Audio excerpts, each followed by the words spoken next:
날씨에도 불구하고 오늘 77번째 토마나 토요일에 간 오신 여러분을 환영합니다.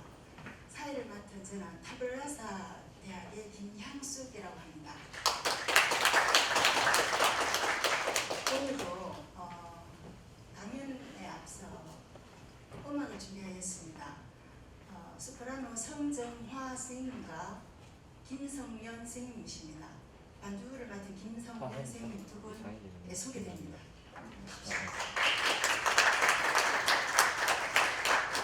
우리 성정화 선생님은 우리 대학교와 우리 대학 석사를 마치고 베르디 국립음악원을 졸업한 후 현재 우리 대학에서 가르치고 계십니다. 우리 김성연 선생님은 우리 대학교를 졸업한 후 미국의 노스 텍사스 대학을 졸업하고 석사 박사를 마친 후 현재 우리 대학에서 강의하고 계십니다. 두 분을 힘차게 맞이해 주시기 바랍니다.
것도 대조해야 즐거운 기분 내지는 기쁨의 충동이라는 곡이었고요. 두 번째 곡은 우리 가곡으로 송길자님의 시에 임금수님이 곡을 붙인 강 건너 봄이 오듯이라는 곡이었습니다. 이어서 우리 회장님 나오셔서 인사말과 강사님 소개해 주시겠습니다.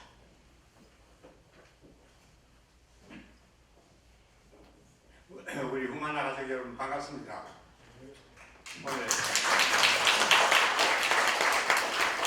오랜만에 정순모 고문 목사님, 또 김남석 이사님, 늘 함께 해주시는 한상호 회장님, 김무건 소장님, 또 멀리서 오신 우리 이희수 교수님들을 한 여러분 모시고 이런 자리 가지게 돼서 정말 기쁘고 감사하게 생각합니다.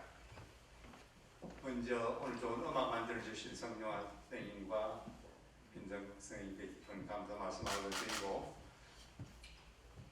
세상은 뭐 코로나 또 이런저런 곳에서 전쟁이 일어나고 해서 복잡하지만은 그래도 우리 회원 여러분들께서는 우리 가족 공동체가 가지고 있는 졸린 목적이나 혹은 같이 추구하는 가치관을 늘 마음에 두시면서 생활하신 줄 믿고, 또 덕분이기도 하고 또 항상 관리자 하시기 때문에 이런 상황 하에서도 건강한 몸 마음 가지시고 계시는 점 아주 자랑스럽고 고맙게 생각을 합니다.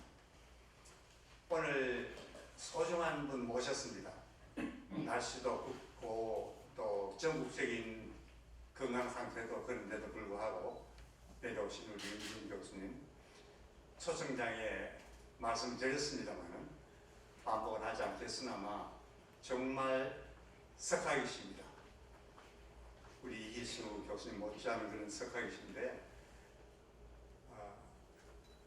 역사학자지만은 단순한 구체적인 상황, 사건에 대한 것뿐만 아니고 폭넓은 시각을 가지신 문화사적인 생각을 가지신 학자십니다. 더 나아가서는 평소에 우리가 늘 이야기합니다. 알렉산더가 이러니 뭐 스파르타가 저러니 한니발이 어떻고 하는 얘기하지만 정말 그 인물이나 사건들을 연구하는 교수님들이 많잖아요. 이러한 영역에서 선구자적인 역할을 하셨습니다. 처음 개척하고 또 단순히 발을 들여놓으신 것이 아니고 아주 구체적이고 또 폭넓은 연구를 하시고 가르치시는 그런 교수님이십니다. 오늘 자주 얘기하는 그런 헬레니즘이 어떻고 하는 그런 생각들 우리가 가지고 있는데, 그 뒤에 무엇이 있는지, 그 본질이 무엇인지, 또 우리에게 어떤 영향을 끼치고 있는지 이런 데 대한 일들을 말씀을 주실 거고, 그것이 우리 후마나의 기본적인 가치관, 여기 나와 있습니다만 우리가 서로의 가치를 공유하고 서로 힘을 얻어서 좀 더 사람됨에 대한 생각을 깊게 하고 그 방향으로 나갈 수 있는 길을 우리가 다 찾으시기 바라면서, 다시 한번 여러분들 뵙게 되어서 영광이고 앞으로 더 많이 더 자주 요리하면서 우리가 추구하는 여러 가지 일들을 같이 이루어 나가시길 바랍니다. 다시 한번 깊은 감사 말씀드립니다. 반갑습니다.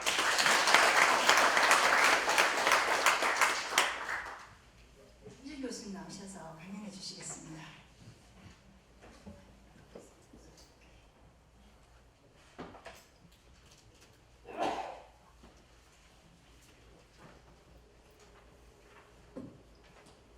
안녕하십니까. 여러분들 뵙게 돼서 반갑습니다. 방금 소개받은, 과분한 소개를 받은 중국대학교 사학과의 윤진입니다. 오늘 아카데미아 후마나 사람됨을 생각하는 모임에서 하필이면 또 7번째도 행복할 텐데 77번째라 훨씬 더 행복한 순서를 맞은 것 같습니다. 분명히 아마 777회까지 했을 때 그 다음에 777번째로 강의하실 선생님은 훨씬 더 행복하시고 또 들으시는 여러분들도 행복해지실 것이라고 믿습니다. 오늘 여러분들과 함께 이제 얘기 나눌 소개해드릴 사람이 이 눈 큰 이 아저씨입니다. 알렉산드로스. 보통 이제 여러분도 이름도 저도 옛날에는 당연히 알렉산더라고 하는 영어식 이름에 익숙하시죠? 아마 알렉산더 하는데 훨씬 더 익숙하실 겁니다. 비교적 최근에는 그래도 원래 이름을 찾아주자 해가지고 이제 원래 그리스식 이름인 알렉산드로스라고 하는 게 이제 몇 년 됐을까요? 한 7, 8년 정도 아마 본격적으로 이렇게 쓰이게 된 것 같습니다. 저기 나와 있는 청년의 모습 그대로 사실 이제 죽은 게 만 33살이었으니까요. 20살에 즉위했고 만 33살에 사망합니다. 그럼에도 아직까지도 징기스칸하고 거의 맞먹을 그야말로 동과 서의 정복 영웅으로 남아 있습니다. 그리고 우리 나라에서도 아주 예전 심지어 개화기 때도 이 알렉산더 전기 하는 식으로 또 나폴레옹과 마찬가지 하는 식으로 꽤나 많이 영웅으로 많이들 소개가 됐고요. 지금도 하다못해 중학교 역사나 이런 데 봐도 적어도 한 페이지 가까이, 한 반 페이지는 넘게 소개가 되고 있습니다. 중학교 역사책에서 한 반 페이지 이상 나온다는 건 엄청난 일입니다. 거의 웬만하면 이만큼 중요한 인물이다라고 얘기를 하죠. 그런데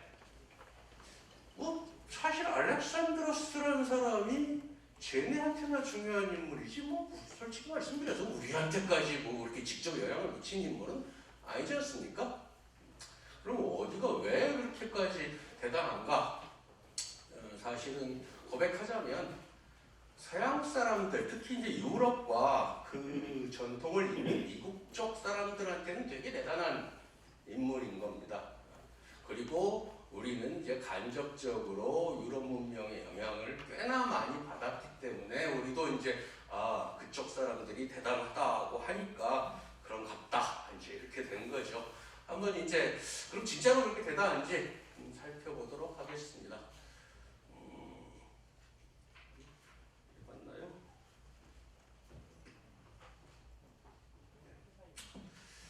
자, 그러면 이게 맞겠네요. 당연히 이렇게 생긴 사람은 아닙니다. 예전에 나왔던 알렉산더라고 하는 영화에서 그냥 공개된 부분 중에서 한 컷 따왔습니다. 근데 그 영화가 우리나라에 한 2005, 6년경일까요? 그 정도 아마 개봉했던, 그리고 별로 흥행은 잘 되지 않았습니다. 이제 저는 가서 굉장히 재밌게 봤습니다만, 왜냐면 그 영화가 너무 사실적이었어요. 과장도 없고 그 안에 무슨 러브라인도 없고 갈등도 없고 그야말로 옛날의 기록을 거의 그대로 따라가다 보니까 다큐멘터리식이어서 솔직히 재미는 없었을 겁니다. 근데 이걸 굳이 갖고 온 중에 하나가 너무 고증이 잘 된 영화였어요. 흥행은 잘 안 됐지만 역사학자가 봤을 때는.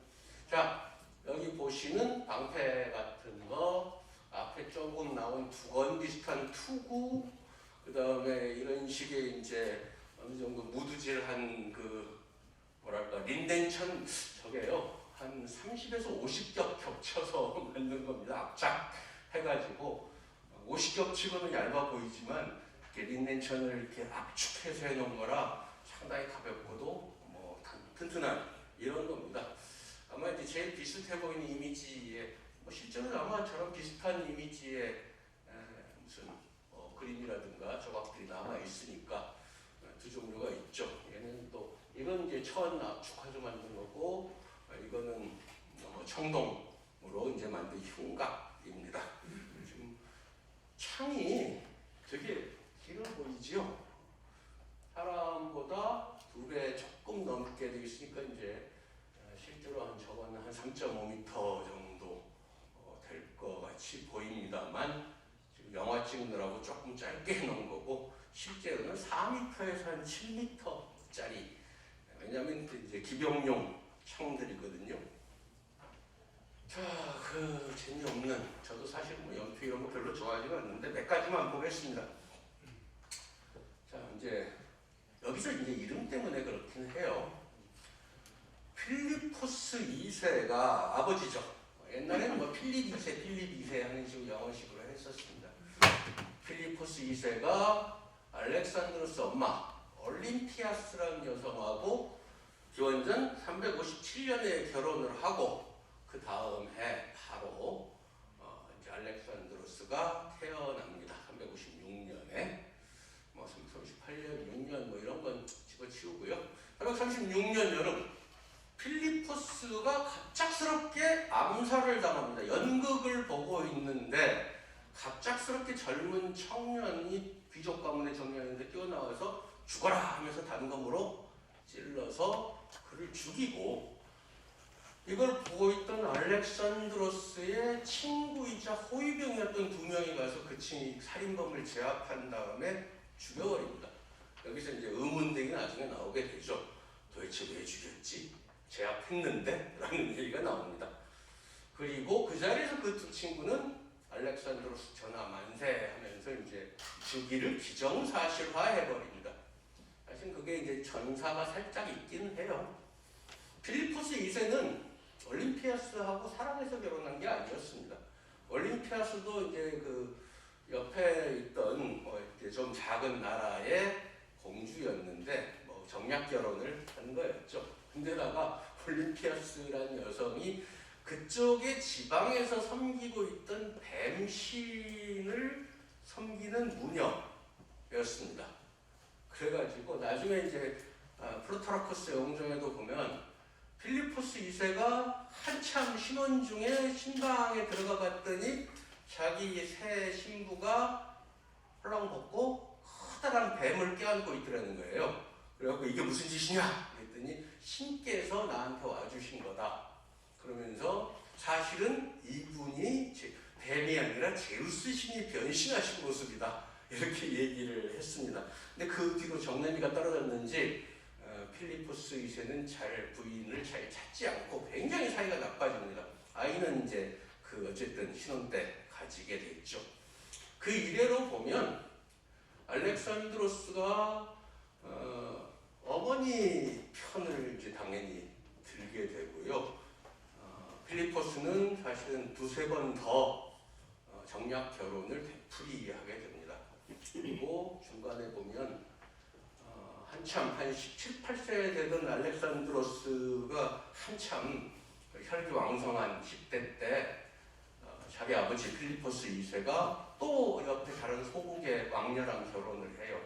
그리고 결혼식장에서 말하자면 새롭게 이제 세 번째 왕비 될 사람의 아저씨가 축사를 하면서 이 결혼으로 새로 태어날 우리 마케도니아의 적자를 기원합니다. 이런 얘기를 하니까 알렉산드로스가 발끈하죠. 내가 그럼 서자란 말이다 하면서 이 청동 술잔을 그 사람 얼굴에 집어들고 싸움이 납니다.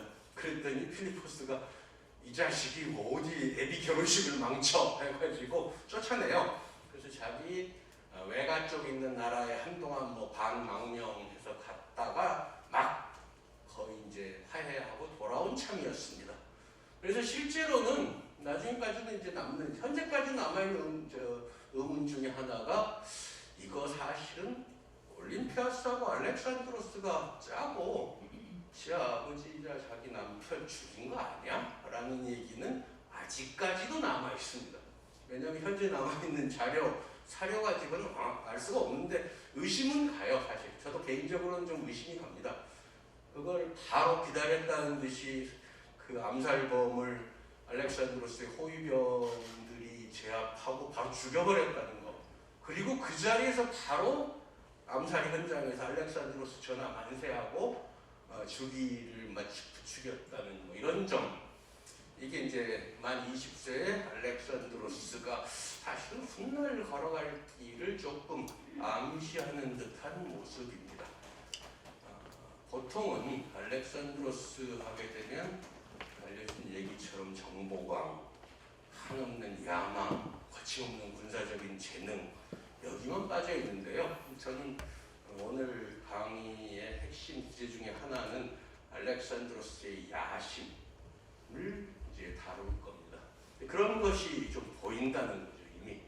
그리고 그 다음에는 그 아버지가 사실 연표가 전혀 없어서 그렇지 338년 바로 즉위 직전에 이미 마케도니아 왕이면서 그리스를 이제 때려잡고 있던 상황입니다.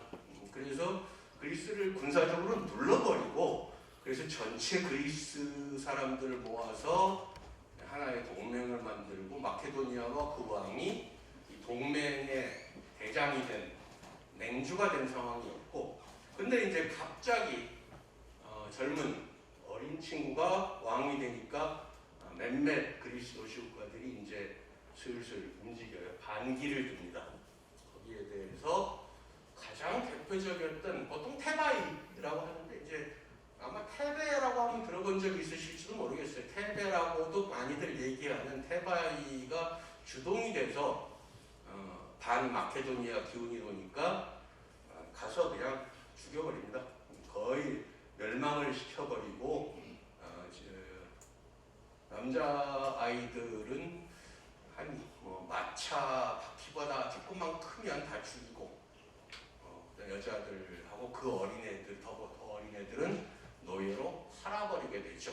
굉장히 잔인하게 짓밟고, 그다음에 이제 다른 그리스 도시국가들 폴리스들이 항복하니까 그러면 너네들 다 군사 내놔 해가지고 한 2만 명 정도를 지원을 받아서 마케도니아 병사들 한 4만 명하고 같이 바다를 건너갑니다. 가장 좁은 해협, 유럽에서 아시아로 가는 헬레스폰트, 혹은 당시에는 헬레스폰토스라고 했는데 이 헬레스폰토스 해협을 건너서 오늘날 이제 터키 북서부 정도 되는 쪽으로 건너가게 되죠.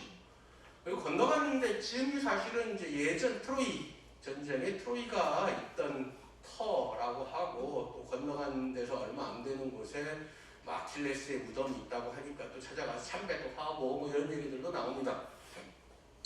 자기 이제 그 외가 쪽으로 또 선조가 되거든요. 알렉산드로스 집안은 뭐 영웅의 집안이라고 얘기를 하죠. 헤라클레스의 후손이며 아킬레우스의 후손이다 이렇게 얘기를 하니까. 그리고 나서 첫 번째 전투 그라니코스라고 하는 작은 강입니다.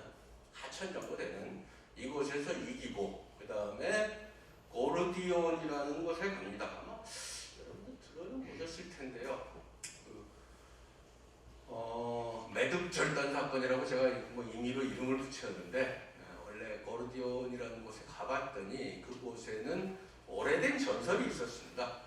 이 광장에 말뚝이 하나 있고 거기 옛날 전차가 하나 산수유나무 껍질로 아주 얇게 해가지고 굉장히 복잡하게 미끄러매 놓은 전차가 하나 있는데 너무나 매듭이 복잡해서 누구도 풀 수가 없었습니다. 이것을 푸는 사람은 아시아의 태자가 되리라, 이런 전설이 있다고 해요. 두 가지 버전의 전설이 나옵니다. 알렉산드로스가 씹었더니 칼을 뽑아서 잘라서 열었다. 이게 이제 보통 많이 알려진 버전입니다. 근데 조금 덜 알려진 다른 버전은 좀 더 똑똑해요.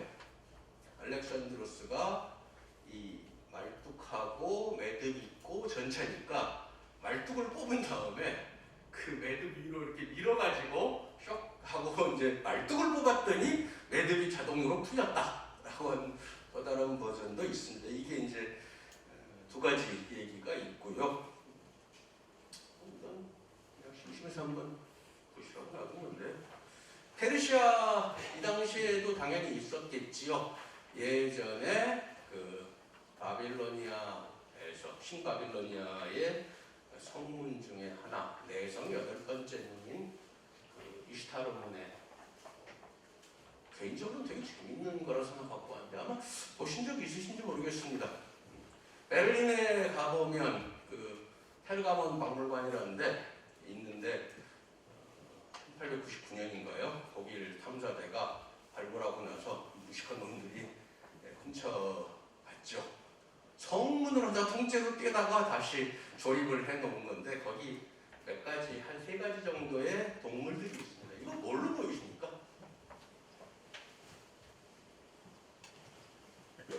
보통 영어 자료에는 드래곤이라고 소개가 됩니다. 가운데 보시면 아주 몸통은 그 뱀 비닐처럼 돼 있고요. 머리에 뿔이 있고요. 뱀 혀 같은 게 나와 있고, 뒤쪽은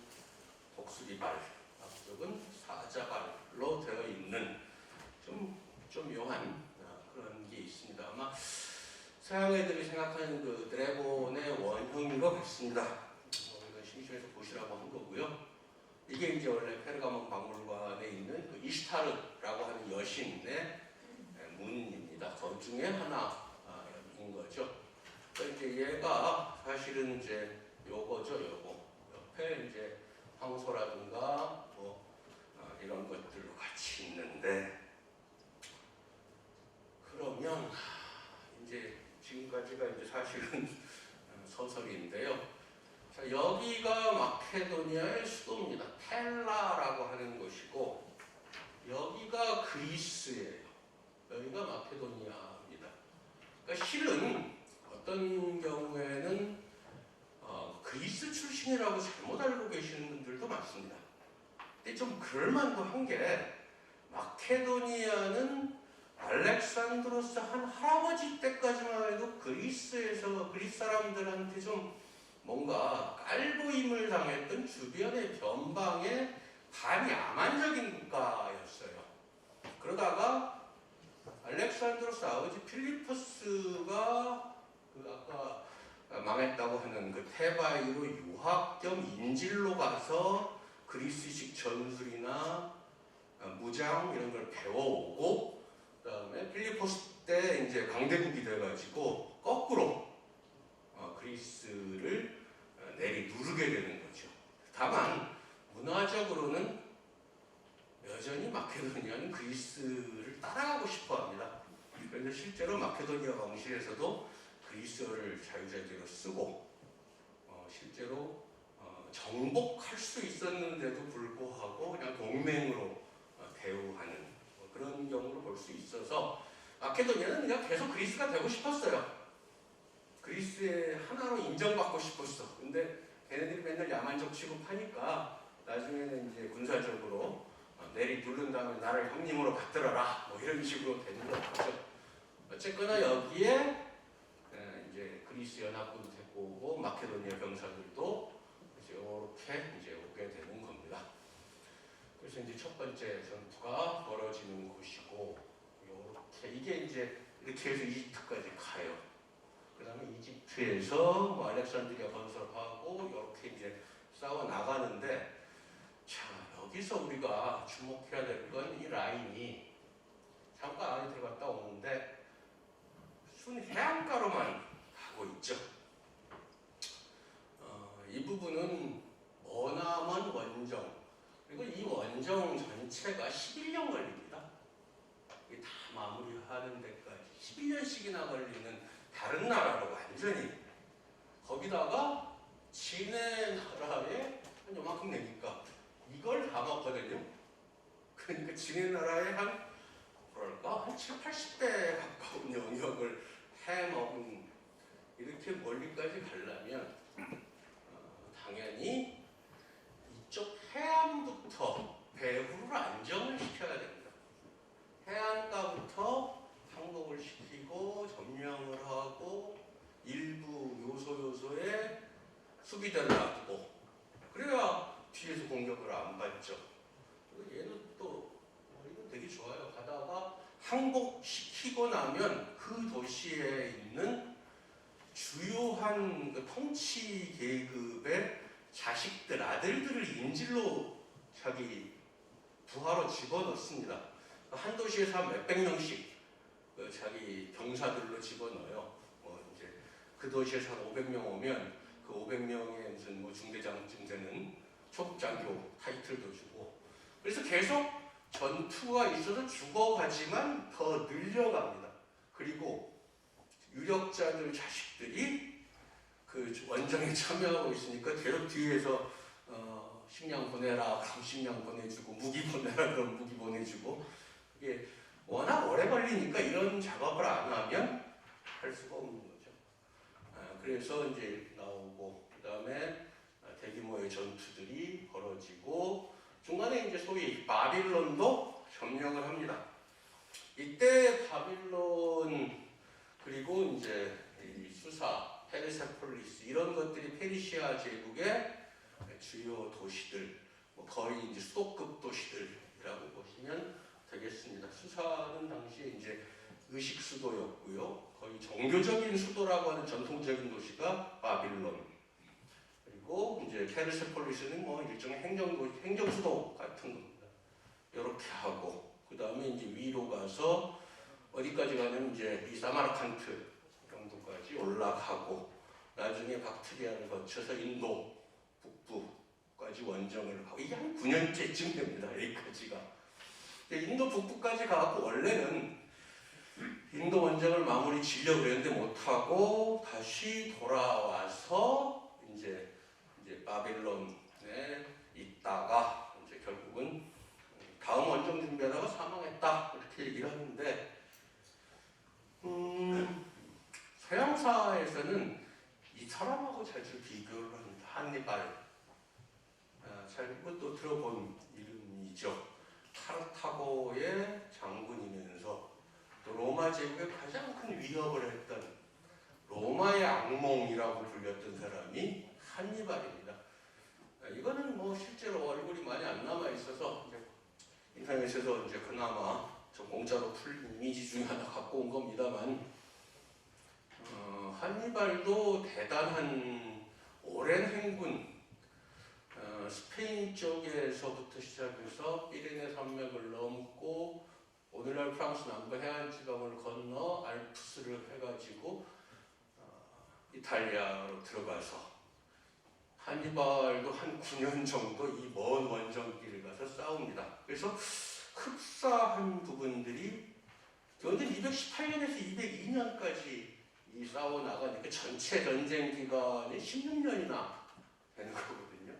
아까 이제 11년 동안 페르시아에서 싸웠던 알렉산드로스, 그러니까 뭐 긴 원정, 그리고 멀고 또 혹시 이거 혹은 드라마도 나온 적 있는데 보신 적 있으신지 모르겠습니다.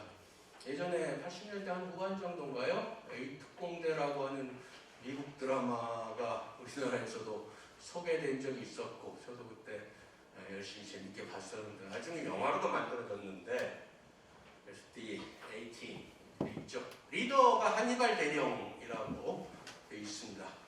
왜 리더를 한니발이라는 이름을 붙였을까요? 또 영화 쪽에서 유명하게 또 하나 있습니다.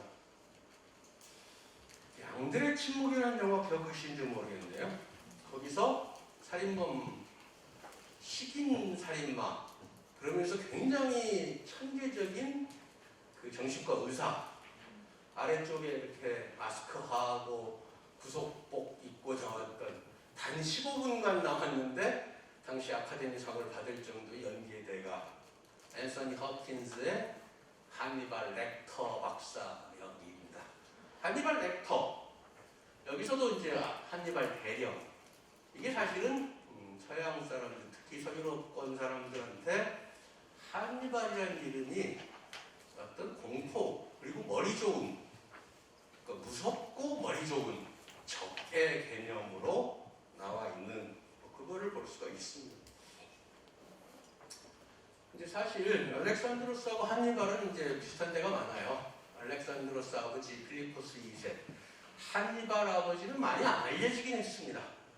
아마 처음 들어보신 분이 대부분이실 텐데 하밀카스 바르카스라고 이 사람은 대단한 사람입니다. 둘 다 아들이 아버지의 못다한 꿈을 이루기 위해 아버지가 훈련해 놓은 병사들을 이끌고 대규모 그리고 장기간의 원정을 했다는 점. 다만 알렉산드로스는 결국은 자기가 좀 젊은 나이에 급사하긴 했지만 어쨌든 승리한 다음에 죽었고 한니발은 최후의 일전에서 패해서 결국은 꿈을 이루지 못했다는 점 정도만 차이가 납니다. 그럼 하밀카스 바르카스는 누구냐? 제1차 포에니 전쟁, 요새는 사실 포에니 전쟁이란 말을 좀 덜 쓰는데요. 로마와 카르타고 사이의 전쟁이라고 해서 로마 카르타고 전쟁이라고도 하는데 아마 포에니 전쟁이란 말이 더 익숙하실 겁니다. 들어본 적 있는 것 같은데 로마와 카르타고 간의 전쟁이고 그때 이제 사실 한니발은 제2차 포에니 전쟁, 즉 제2차 로마 카르타고 전쟁에서의 활약했던 사람 1차 때는 그 아버지 하밀카스 바르카스가 활약했던 때입니다. 엄청 똑똑한 인물입니다. 나머지 뭐 읽어보시면 되고요. 생략하겠습니다. 그래서 이제 뭐 결론만 짚고 넘어가면 한니발과 알렉산드로스가 그나마 비견할 만하다. 그리고 실제로 여러 가지 얘기들이 나오는데 이런 식으로도 얘기를 하죠. 고대 세계에 3대 명장이 있다. 유럽 사람들 얘기입니다. 실은 저 얘기 알렉산드로스 그리고 피로스 그리고 한니발 이렇게 나오는데 저건 한니발이 사실은 한 얘기입니다. 나중에 한니발이 패배하고 시리아라고 하는 곳에 망명을 가 있었는데 자기한테 마지막 전투를 이겼던 로마 장군 그 스키피오가 찾아오자 대담을 나누다가 스키피오가 한니발 장군께서는 누구를 가장 명장이라고 생각하십니까? 그랬더니 알렉산드로스, 두 번째는 피로스, 그리고 나 세 번째 한니발. 그러면서 이제 자부심 가진 대답을 했다라고 얘기를 하는데 그 이래로 지금까지도 서양 고대 세계의 3대 명장이라고 얘기를 합니다. 그 중에 한니발은 알렉산드로스 부록으로 소개시켜드리자면 사실은 정보, 심리, 원격 이런 현대적 전술을 잘 이용한 장군이 한니발입니다. 일단 한니발은 전투에 앞서서 지형, 지리 이런 걸 조사하는 걸 되게 즐기고 확실히 해야 된다고 믿고 상대하는 장군의 성격, 습성까지 다 파악한 다음에 정보를 일단 확실히 파악하고 그리고 그걸 이제 때로는 심리전을 걸고 적의 성격을 역이용하거나 적이 어떻게 생각하는지에 대한 이런 것들 때로는 적이 생각하지 못한 시간에 도착하는 그러니까 한니발도 사실은 전략 전술의 명장 진짜 귀신 같은 사람인데요. 굳이 결론을 내자면 그렇습니다. 한니발은 적이 싸우기 싫어하는 때 적이 싸우기 싫어하는 장소에서 반드시 자기가 원하는 싸움을 이끌어내는 명수였다라고 보시면 될 것 같습니다. 여기서는 주인공은 아니니까요. 그래서 이제 알렉산드로스하고 한니발이 비견된다라고 얘기를 합니다. 그라니커스강은 여기 보시다시피 큰 강은 아니고 첫 번째 전투에서 오늘날 건데도 많이 바뀌었겠죠. 이건 현대 장면이니까 2000 몇백 년이 지났으니까 바뀌었을 텐데 어쨌든 그렇게 큰 강은 원래도 아니었던 것 같습니다. 다만 저거는 혹시 비슷한 것 같아요. 기록된 바에 따르면 한쪽은 좀 낮고 반대쪽은 한 3m, 2.5m, 3m 정도 되는 언덕이 있었다고 기록이 되어 있는데 그건 비슷해 보입니다. 반대쪽도 높아 보이거든요. 그러니까 이쪽 낮은 데서 알렉산드로스 군대가 공격해 들어갑니다. 이게 배치도인데, 그러니까 이제 아까 말씀드린 이쪽이 높은 쪽이고 이 페르시아군이 높은 쪽 언덕에서 대기하고 있습니다. 그리고 개울을 건넌 다음에 한 2.5m, 3m를 기어 올라가갖고 싸워야 되는 굉장히 불리해 보이는 싸움입니다. 그리고 아래 이제 오른쪽에서 두 번째에 알렉산드로스가 그러니까 전체 사령관인데도 왕인데도 맨 앞부분에 자리 잡고 있습니다. 그리고 중장 기병대, 중무장한 기병대 선두에 서서 이끌고 제일 먼저 돌격을 합니다. 그리고 이 전투에서 첫 번째로 죽을 뻔합니다. 페르시아가 반대편에 대기하고 있죠.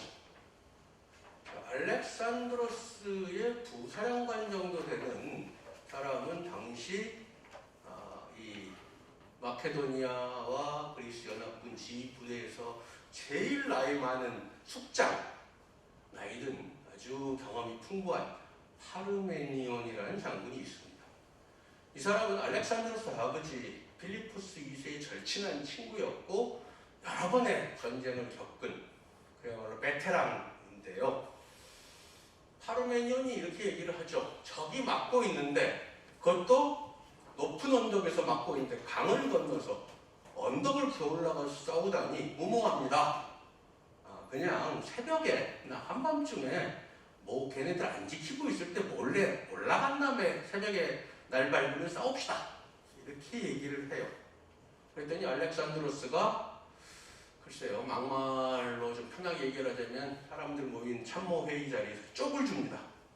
그야말로 반박을 해버리는데, 아니 해협도 건너온 우리가 이런 작은 개울에서 멈춘다고? 라고 하면서 정면으로 들이받아서 이겨야지 우리 소위 가오가 살아라는 식의 얘기를 하게 되죠.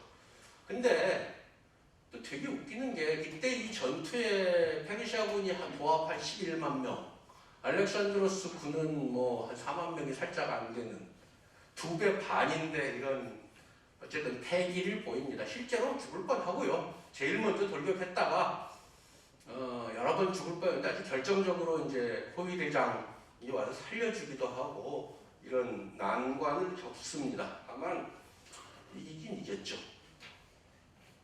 그리고 나서 이제 중요한 전투인 이소스 전투. 아까 맨 처음에 작년에 알렉산드로스 얼굴이 이 부분만 확대한 거였는데요. 나중에 이건 이제 폼페이의 그 벽화에 묘사된 이소스 전투의 그림입니다. 이게 이제 그 부분이었던 거죠. 조금 더 확대한 그런 모습입니다. 이소스 전투라고 하는 전투에서는 페르시아의 대왕 다레이오스가 직접 친정을 한 전투입니다. 페르시아의 대왕 다레이오스 3세가 직접 나서가지고 깔아뭉개야겠다라고 작정하고 나섰고, 그래서 거의 20만 명 가까운 병사를 동원을 했습니다. 근데 여전히 알렉산드로스는 4만 명 살짝 안 됩니다. 이번에 한 5배 정도 되는 대규모 전투였죠. 그런데 이제 알렉산드로스는 여전히 사실은 제가 사령관, 총사령관이자 왕인데 맨 앞에서 무슨 선봉장처럼 제일 먼저 덤벼듭니다. 자, 보시면 이거보다 먼저 이게 있을 텐데. 그러니까 지금 우익이라고 제가 말씀을 드렸으면 전체 쫙 포진을 해놓은 다음에 좌익 우익이 있습니다. 그래서 왼쪽은 아까 이제 나왔던 부사령관 격의 파르메니오한테 맡기고, 그쪽은 보병들을 몰아줍니다. 그리고 천천히 막아라라고 하고, 자기는 오른쪽에 기병대를 주로 배치하고, 그 중에서도 이제 중기병대 맨 앞에 서가지고 내 뒤에 50열로 따라와 하면서 그 2열 50열을 이제 나온 다음에 비스듬하게 전진을 합니다. 우익에서 상대의 가운데 쪽으로 비스듬히, 소위 이걸 이제 사선진이라고 부르는데요. 그러니까 칼로 베듯이 자기가 맨 앞에서 베어 들어갑니다. 그리고 맨 앞에서 어디로 가? 적의 가운 좌익을 부수고 중앙부에 있는 페르시아의 대왕 다레이오스의 전차를 노리고 공격을 하는데, 다레이오스는 뭐 워낙 이제 대제국의 대왕이다 보니까 주변 사람들도 그렇고 아니면 그 전차병도 당황해가지고 얼른 도망을 치죠.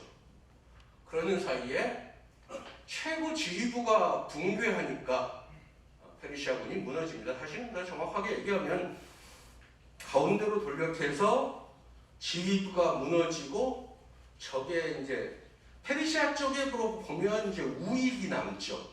그걸 뒤로 돌아서 때리는 겁니다. 그러니까 이쪽 마케도니아 쪽에서는 좌익 보병대가 서서히 전진하고, 우익의 기병대는 가운데에서 뒤로 돌아가지고 협공을 하는 거죠.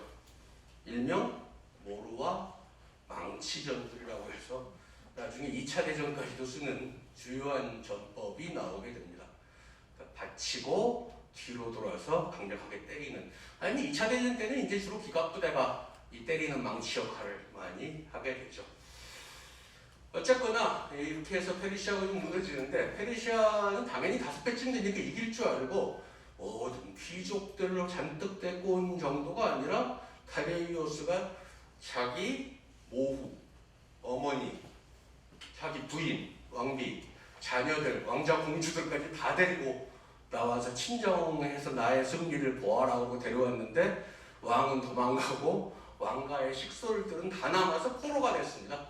이런 대규모 전투가 있고 알렉산드로스는 포로들한테 되게 잘해줬다라고 합니다. 굉장히 정중하고 다정하게 역사적 자료에 의하면은 마치 자기 어머니한테 대하듯이 그렇게 다정하게 심지어 다레이오스의 어머니한테는 제 어머니처럼 여기 포로로 모실 테니까 너무 걱정하지 마시라고 다정하게 대해줍니다.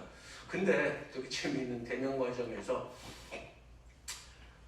이 다레이오스 왕의 식구들이 다 있는 텐트에 이제 그리스 마케도니아 연합군의 수뇌부가 이제 들어간단 말이에요. 그 중에 맨 앞에 2명의 청년이 같이 들어갑니다. 근데 그 중에 조금 더 키가 크고 위험 있어 보이는 사람한테 이 다레이오스의 가족들이 절을 해요. 왕인 줄 알고. 근데 사실은 살짝 키가 작은 사람이 알렉산드로스였고 절 받은 사람은 헤파이스티온이라고 하는 알렉산드로스의 친구이면서 휘하 장군 중에 하나였던 사람입니다. 그랬더니 괜찮다. 헤파이스티온은 또 다른 나다라고 얘기를 합니다. 여기는 살짝 아마 이게 이제 나중에 그려진 모자이크 그림 중에 하나인데 이런 것들의 소재로 사용됐는데 하나가 이제 오른쪽이 좀 더 큰 게 아마 헤파이스티온일 겁니다. 근데요, 얘네 사실은 추정컨대 애인 관계였던 걸로 보입니다. 그리스하고 마케도니아에서는 소년들 간에 남성 간에 연애하는 것이 거의 공식적으로 허용이 돼 있었기 때문입니다. 그래서 이제 근데 묘하게 이걸 뭐 완벽한 또 우리식의 사랑하고는 조금 또 좀 달라요. 이거는 반우정, 때로는 뭐 반사랑 뭐 이 정도 되려나요?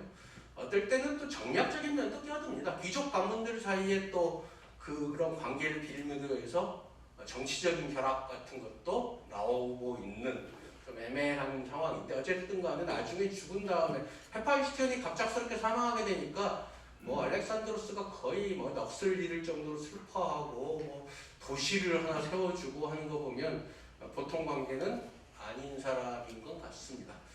자, 이제 이소스 전투에서 일단 승리하고 나서 반은 3분의 1에서 반은 먹은 겁니다. 여기 그 다음에 이제 이집트로 가고 이집트가 당시에 페르시아가 이집트를 통치하고 있었거든요. 그래서 이집트를 먼저 떼서 먹습니다. 그리고 이집트에 이제 도시도 하나 건설하면서 남겨가는데 그게 알렉산드리아죠. 현재도 이집트의 대도시 중에 하나인데 이 알렉산드리아라는 이름은 근데 우리는 이집트에 있는 알렉산드리아만 기억하지만 실은 알렉산드로스 원정 동안에 세워놓은 도시는 딱 2군데 빼놓고는 다 알렉산드리아라고 지었습니다. 되게 단순해요. 알렉산드로스가 지은 도시. 그래서 알렉산드리아. 정확하게 68곳입니다. 보통 약 70여 개의 도시 이렇게 얘기하는데 그 중에 이제 어쨌든 제일 큰 게 이집트에 있는 거죠. 그리고 나서 가우가멜라 전투에서 대승을 이루고 근데 이때 이 가우가멜라에서도 페르시아의 대왕이 참여했다가 도망을 치게 되는데 현전 330년 7월 도망쳤던 다레이오스가 지방 태수에게 뒤통수를 당해가지고 사망하게 됩니다. 그래서 알렉산드로스한테 죽은 건 아니었어요. 그리고 이때쯤에 친구이자 젊은 장군 중에 선두주자였던 필로타스라는 사람을 재판하고 처형하고 뒤이어서 그의 부친이자 부사령관인 파르메니온을 암살합니다. 이 부분은 따로 얘기를 하겠습니다. 가우가멜라 전투라고 하는 이소스 전투 다음에 두 번째 큰 전투도 사실은 비슷한 면이 있습니다. 자, 페르시아군은 정석적으로 서 있습니다. 뒤쪽에 이제 이만큼이 보병, 앞부분에 공병, 맨 양쪽에 기병입니다. 가운데 길게 오병이 막고 있고 맨 처음에는 원래는 맨 앞에서 공병대가 활 쏘고 뒤로 빠지려고 준비하고 있습니다. 아주 전형적인 방법이죠.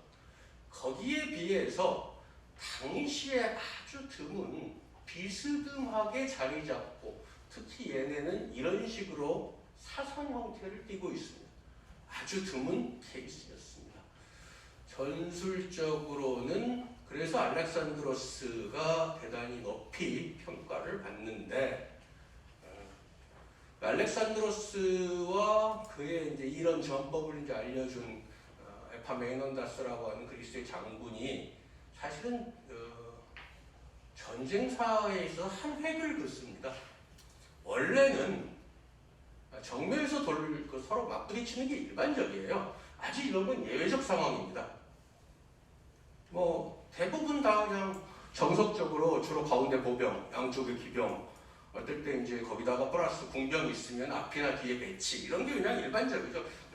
서로 똑같이 가서 정면으로 부딪혀서 이기면 이기는 거고 지면 지는 거였거든요.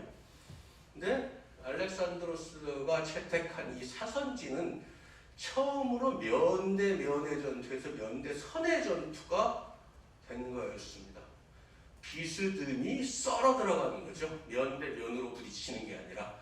그리고 나중에 이제 나폴레옹 같은 사람은 그 포병대의 화력을 집중시키는 그래서 선대 점의 전술로 바꿔서 원래 전술사에 길이 남는데 이번에도 알렉산드로스가 맨 앞에서 돌격하고 이쪽에 헤파메이논다스는 천천히 뒤를 받치고 들어가는 똑같은 전법으로 한 번 더 싸워서 이깁니다.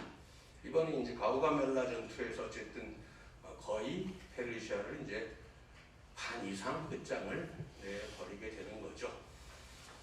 실제로 알렉산드로스도 한니발하고 비슷하게 치밀한 정보 수집, 정찰을 통해 전투 준비를 하고 전투 지형을 탑사하고 포로 신문을 하고 적의 대형에 대해서 정보를 입수하는 그래서 명장들은 다 그렇지만 어쨌거나 이 정보에 대해서 굉장히 중시하는 게 명장들의 특징입니다. 최소한 뭐 우리 동양 쪽에 손자병법, 오자병법 이런 데도 왜 적을 알고 나를 알아야 이런 식의 얘기들인 것처럼 정보라는 것이 굉장히 중요한데요. 근데 이제 플러스 알렉산드로스는 거기다가 용맹까지 같이 들어간 거죠. 그 이후에도 거의 모든 전투, 실상은 모든 전투라고 봐도 좋은데 모든 전투에서 항상 알렉산드로스가 맨 앞에서 날뜁니다. 그야말로 진짜 자기가 최선봉 역할을 언제나 감당하게 되죠. 자, 여기서 아까 이제 잠깐 이름 나왔던 어쩌면 이미 잊어버리셨을지도 모르는 파르메니온이라는 인물이 정말 제가 봤을 때는 고생을 많이 합니다. 처음부터. 그러니까 제일 나이 많지, 그러니까 어지간하면 다 제동거는 역할을 주로 해요. 거기다가 이제 자기 친구 아들이기도 하니까 어떻게든지 좀 하려고. 실제로 보면 중요한 일들은 다 거의 다 파르메니온한테 맡기고 자기는 뭐 소규모 부대 데리고 앞에 먼저 가서 공격한다든가 이런 게 태반이었습니다. 그러다가 두 번의 이소스와 가우가멜라 전투 같은 대회전에서도 가운데 그러니까 좌측을 맡겨가지고 건실하게 모루 역할을 하게 맡긴 것도 결국은 파르메니온이었습니다. 사실 이제 이 인물이 거의 많이 안 알려져 있지만 주목할 필요는 있는 인물이 파르메니온입니다. 아까 저기 연표 중에서 보면 필로타스와 그의 아버지 파르메니온을 죽였다. 이 부분은 이제 나중에 말씀드린다고 그랬고요. 얘네 이제 아까 기억나십니까? 축자에 보였을 때 그 영화 속에서 마케도니아군이 쓰고 있던 투구가 딱 저 모양이었던 거죠. 그리고 알렉산드로스가 입고 있던 게 이거 아니면 이거 이런 스타일의 린넨천을 압착시킨 거고요. 이거는 황동이나 청동으로 만든 흉각입니다. 옆에 보시면 얘는 돈 아끼려고 등판을 아예 안 만든 거고 뒤는 가죽건 처리를 했습니다. 얘는 등판도 있는데 그럼 이끼 힘들잖아요. 쇠니까 가운데 경첩으로 해가지고 벌린 다음에 경첩 사이를 묶었습니다. 그래서 이제 이런 형태, 이게 이제 이런 투구, 그 다음에 이제 칼. 사실 메인 무기는 창이에요. 이때 칼은 보조 무기인 거였습니다. 현재 남아있는 발굴한 것 중에서 최소한 장군급이 썼을 걸로 보이는, 그래서 보시면 사자가 이제 금박으로 돼 있고 사자 문양이 있어서 적어도 아마 장군급이 썼을, 어쩌면 알렉산드로스가 썼을지도 모르죠. 그건 모르겠습니다만 꽤나 고급 갑옷 유물입니다. 알렉산드로스는 제가 이제 하고 싶은 주제 중에 하나가 알렉산드로스는 도대체 뭘 믿고 저렇게 자기 목숨을 몇 개쯤 되는 것처럼 모든 전투에도 앞장서서 날뛰었을까?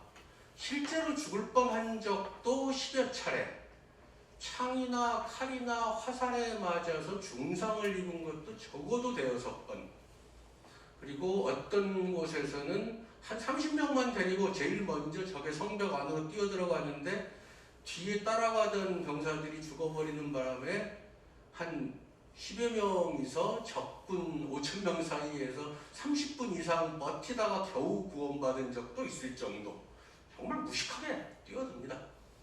그러면서 이제 자기가 계속 나는 제우스의 아들이야 라고 주장을 합니다. 자, 앞서서 제가 이제 살짝 올림피아스라는 그 모후 어머니가 여기저기를 연관시켜 보면요, 알렉산드로스는 결국은 아버지한테서는 별로 얘 혹시 내 친아들 아닌가 아니야라는 의혹을 받았던 것 같습니다. 그리고 정확하게 후계자로 확신도 없었던 것 같고요. 그리고 그 어머니는 처음부터 끝까지 계속 자기 남편의 아들이라기보다는 신의 아들이라고 이 자기 아들을 세뇌하고 있었던 걸로 보입니다. 그래서 어떤 의미에서는 의심받고 있던 왕의 아들, 이게 아마도 트라우마가 되지 않았을까. 그리고 나는 아버지를 뛰어넘겠다. 실제로 그 다음에 이 알렉산드로스 원정 중의 행동도 필리포스 얘기 나오면 굉장히 신경질적으로 반응하는 경우를 보입니다. 자, 이집트에 갔을 때 이집트 땅을 정복하고 사막 한가운데 있다라고 하는 이집트 최고 신의 신전을 찾아갑니다. 아문이라고 하는 이집트 최고 신의 신전을 찾아가는데 뭐 한 열흘이나 가야 되고, 실제로 가다가 길을 잃을 뻔해갖고 죽을 뻔하기까지 하면서 찾아가는데, 기록에 따르면 최고 사제가 나와가지고 인사를 해줍니다. 내 아들아 라고 했다고 해요. 그걸 이제 어떻게 이제 해석을 하냐면, 최고 사제가 와서 아들아 했으니까 그건 사제한테 말하자면 빙의한 아문신, 즉 그리스식으로 따지면 제우스 신이 내 아들아라고 했다. 그러니까 이건 당연히 내가 신의 아들이라고 인정받은 거다라는 게 이제 제 알렉산드로스 측의 주장이 되겠고, 현재 남아있는 가장 믿을만한 4개의 사례 중 하나에서는 조금 다른 얘기를 합니다. 아마도 이것은 그 최고 사제가 서투른 외국어, 그리스 말을 하느라고 실수해서 잘못 얘기했을 거다. 그러니까 오 젊은이여 이렇게 얘기하고 싶었는데 오 내 아들아라고 말을 잘못했을 거다라고 얘기를 합니다. 자, 그 이후에는 자기가 제우스 신의 아들이라고 우깁니다. 자, 보시면 알 겁니다. 알렉산드로스가 실제로 원정 중에 만들었던 은화들입니다. 이쪽 보세요. 이 부분. 삼형의 뿔처럼 보이는 모습의 은화입니다. 그리고 이쪽은 혹시 뭘로 보이십니까? 이 머리 모양이?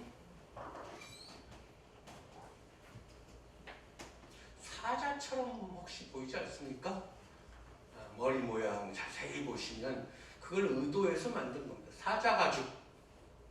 다시 말하면 왼쪽에 있는 모양은 사자 가죽을 뒤집어 쓴 것처럼 만들었죠.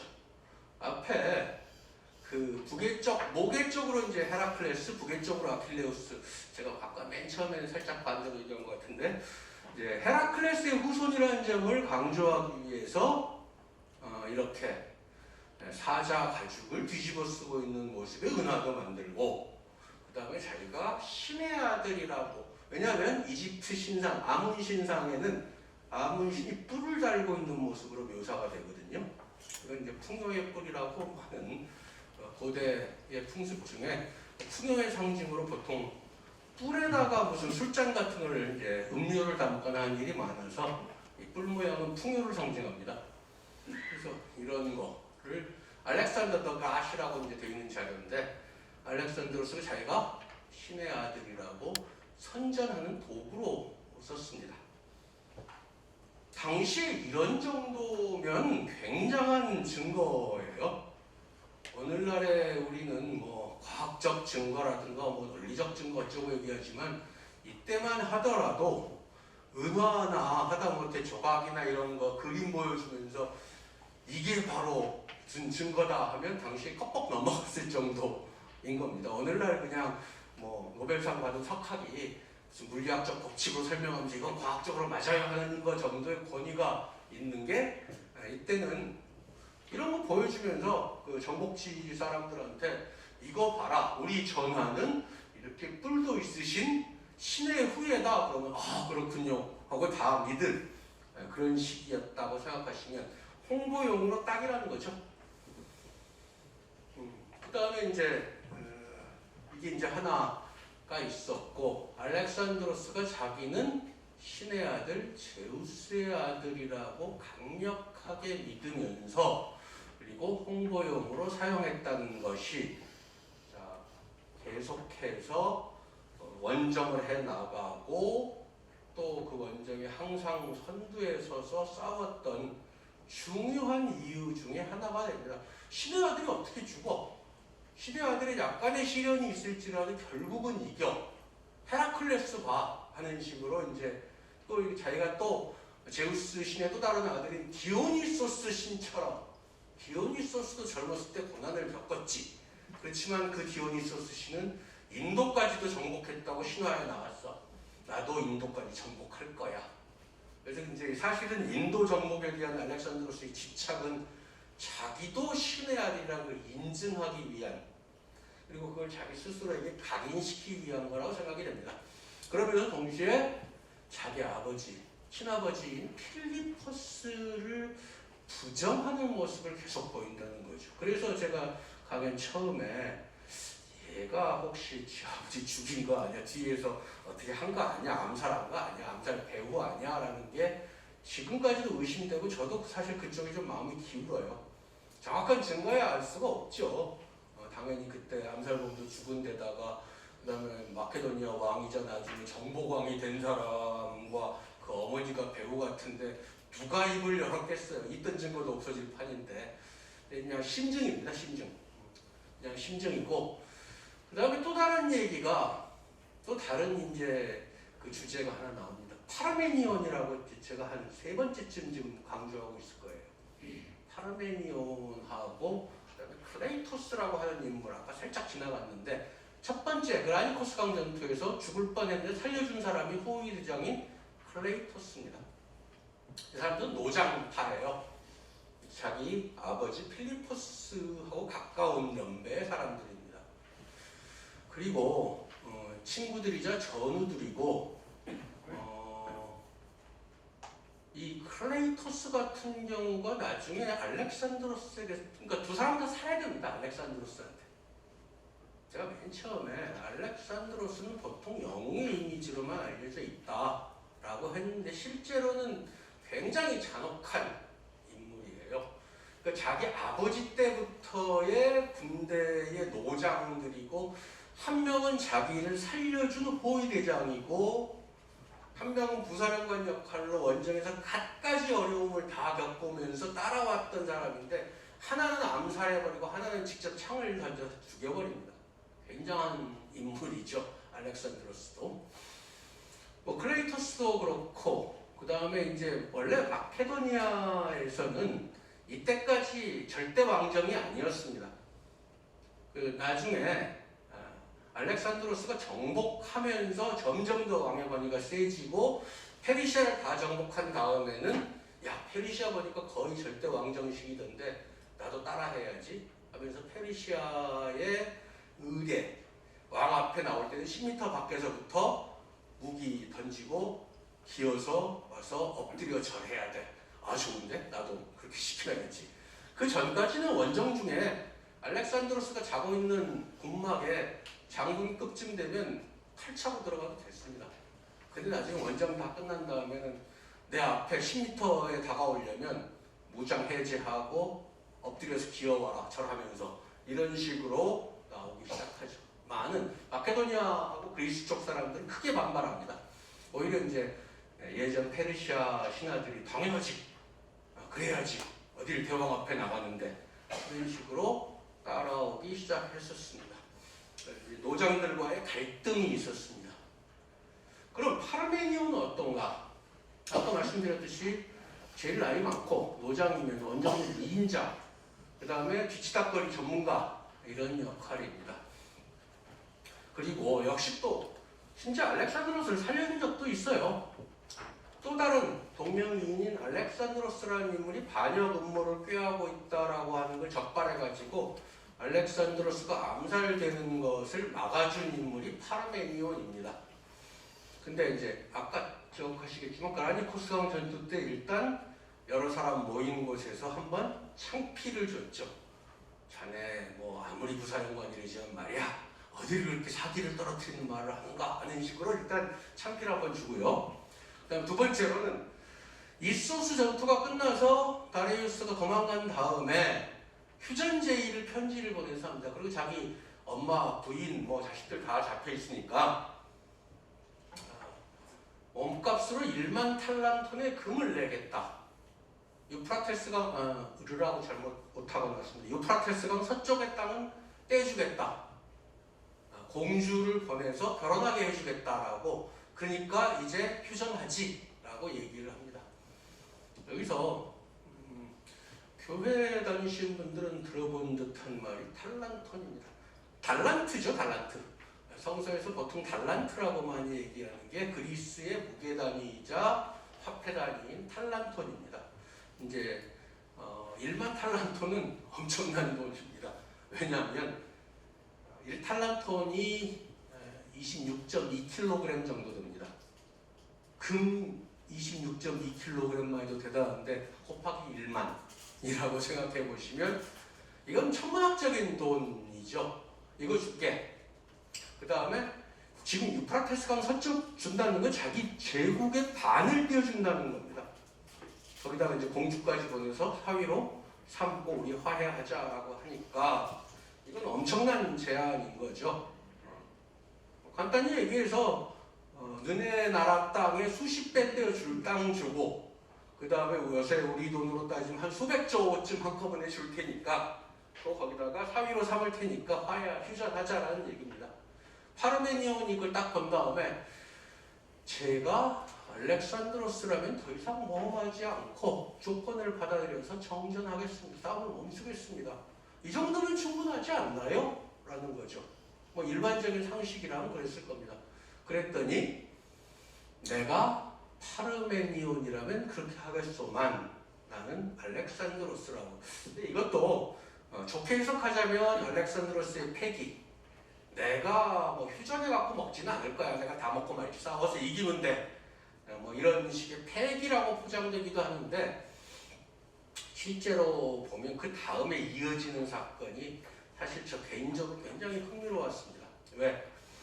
얼마 안 가서 알렉산드로스가 주변에 있던 그 젊은 청년의 이제 말하자면 시동들 중에 하나가 일을 잘못해갖고 채찍질을 했는데 얘가 굉장히 이제 악한 마음을 먹기 시작합니다. 그러다가 어쨌든 반감을 갖고 있던 몇몇 사람들이 암살 음모를 꾸며요. 그리고 그 과정에서 필로타스라는 사람이 연루됩니다. 얘가 누구냐면 아까 나왔던 파르메니온의 맏아들입니다. 자, 파르메니온은 원정군의 제2인자, 거의 부사령관급이고 그 사람 아들 3명도 장군급이에요. 그러니까 사부자가 지금 원정군 지휘부가 한 30명쯤 되는데 그 중에 이제 4명이 지금 장군급으로 들어가 있는 겁니다. 거기다가 아버지 파르메니온은 2인자자 부사령관이에요. 근데 필로타스가 거기 약간 불확실한 간접적으로 끼어들어갑니다. 왜냐하면 누가 그 암살 음모 사건을 고발을 하는데 필로타스한테 먼저 알려요. 당신 측근이니까 이런 암살 음모 사건이 있었습니다 라고 알리는데 얘가 별거 아닌 거라고 생각을 해가지고 조치를 취하지 않습니다. 그리고 그런 사이에 다른 쪽을 통해서 또 제보를 하게 돼서 이제 반역 사건이 딱 잡히게 되죠.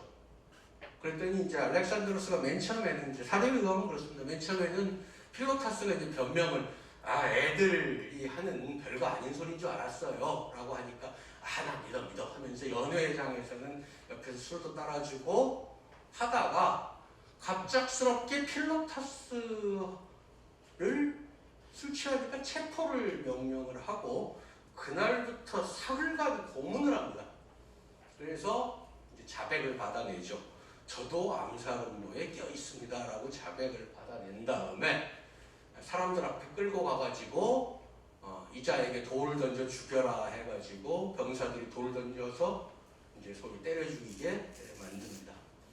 그리고 나서는 바로 멀리 떨어져서 근무하고 있던 파르메니온에게 3명의 그 사신 혹은 전령 이런 걸 보내요. 중요한 편지가 있습니다. 전하의 편지입니다. 전달하는 과정에서 편지를 읽고 있던 파르메니온을 수하들이 단검으로 찔러 죽여버립니다. 암살을 그러니까 실제로 재판도 없어요. 그러니까 지금 재판 과정 없이 역시 청년층 중에서 가장 총애받던 필로타스를 고문해서 죽이고 부사령관이었던 파르메니온한테는 암살자를 보내서 죽여버리는 겁니다. 왜 그랬을까요? 자, 일단 파르메니온 암살의 가장 제가 여기서부터 이제 제 분석입니다. 제가 봤을 때는 병사들과 지휘관들에게 큰 인망을 얻고 있다는 식의 내용들이 부분 이제 계속 나옵니다. 파르메니온 굉장히 건실한 장군이었고 뒷마무리 같은 거 인심을 얻는 능력도 탁월했고 아까 말씀드렸다시피 자기 아들 3명도 장군급인 주요 지휘관이었고 큰 인망을 얻고 있어서 원정군에서 가장 큰 영향력을 지녔기 때문에 근데 이 해가 또 중요한 거 언제? 330년 바로 말하자면 바로 그 한 해 전에 가장 중요한 가우가멜라 전투에서 대승을 거두고 나서 이미 페르시아의 대부분에 대해서는 정복이 반 이상 주요 부분이 다 점령한 상태. 그래서 제가 봤을 때는 이제 이 시점에서 더 이상 통제하기 힘든 2인자가 필요 없는 쳐버릴 절호의 기회라고 생각했다는 것이죠. 그에 따라서 무리하게 필로타스를 연루시키고 파르메니온은 암살해버리고 필로타스의 동생들 중에서 이제 한 명은 바로 얼마 전 전투에서 죽었기 때문에 남은 한 명도 잡아서 죽입니다. 그래서 그 집안을 멸문을 시켜버린 거죠. 이 경우도 역시 또 그 남은 동생 하나도 역시 연루시켜가지고 고문하는 그런 모습을 보여줍니다. 사실 이 정도 위치되면 이렇게 암살하거나 고문해서 죽이는 게 이때 관행은 아닙니다. 이 정도쯤 되면 재판 열고 변명도 들어봐야 되고 그런데 그런 과정이 전혀 없어요. 그래서 제 개인적으로 봤을 때 이거는 아주 맘먹고 죽인 거다라고 생각을 합니다. 거기에 관한 논문도 하나 썼습니다만은 그리고 마라칸다에서 한 2년 뒤에는 클레이토스를 술자리에서 죽입니다. 그러면 이 부분 먼저 볼까요? 클레이토스는 아까 이제 그라니코스 전투 당시 호위대장이고 목숨도 구했다고 하지만 또 한 가지가 더 있습니다. 얼굴이 시커먼, 그래서 이제 검둥이라는 별명으로 불렸던 장군인데, 얘가 알렉산드로스 젖엄마 유모 키워졌던 유모의 친동생이에요. 그러니까 자기 젖엄마의 친동생이면서 자기 목숨을 구해줬던 오랫동안 호위대장으로 근무했던 노장군인데, 술자리에서 이 사람 클레이토스가 좀 취해가지고 이제 좀 깐족되기 시작합니다. 필리포스 전하가 다 준비하신 거지. 솔직히 알렉산드로스 전하도 잘하지만 뭐 아버지보다는 좀 못해. 뭐 이런 식의. 또 우리가 이제 옛날에 뭐 필리포스 전하 따라다니면서 싸웠던 때를 생각해 보면 말이야라고 하면서 이제 소위 요즘 젊은 애들이 얘기하는 라떼는 말이야라는 얘기를 시전을 합니다. 그러면서 알렉산드로스를 좀 약간 좀 나한테 고마워해야 돼. 전하, 그라니코스 전투 때 전하 죽을 뻔하신 거 기억하시죠? 그때 전하를 구한 게 이손입니다. 이손 하면서 이제 대놓고 깐족됩니다. 그랬더니 사람들이 다투기 시작하니까 어떡하겠어요? 왕을 끌어낼 수도 없고 장군을 끌어내야지. 클레이토스를 데리고 나가서 술조문을 깨게 하려고 하고 한동안 지나서 술이 깨가지고 그래 그래도 전하인데 내가 사과해야지 하고 연회장에 딱 들어와서 전하 그랬더니 옆에 호위병이 들고 있던 창을 딱 뺏어가지고 들어오고 있는 클레이토스한테 집어 던져버립니다. 그래서 가슴을 관통해서 죽여버리죠. 자, 바로 이제 그러면서 뭐라고 했냐? 이제 가서 필리포스와 그리고 파르메니온과 같이 지내라 라고 얘기를 해버립니다. 그러니까 필리포스하고 파르메니온 세대 즉 노장들을 저는 이제 이게 숙청하겠다는 아주 명백한 뜻으로 보이거든요.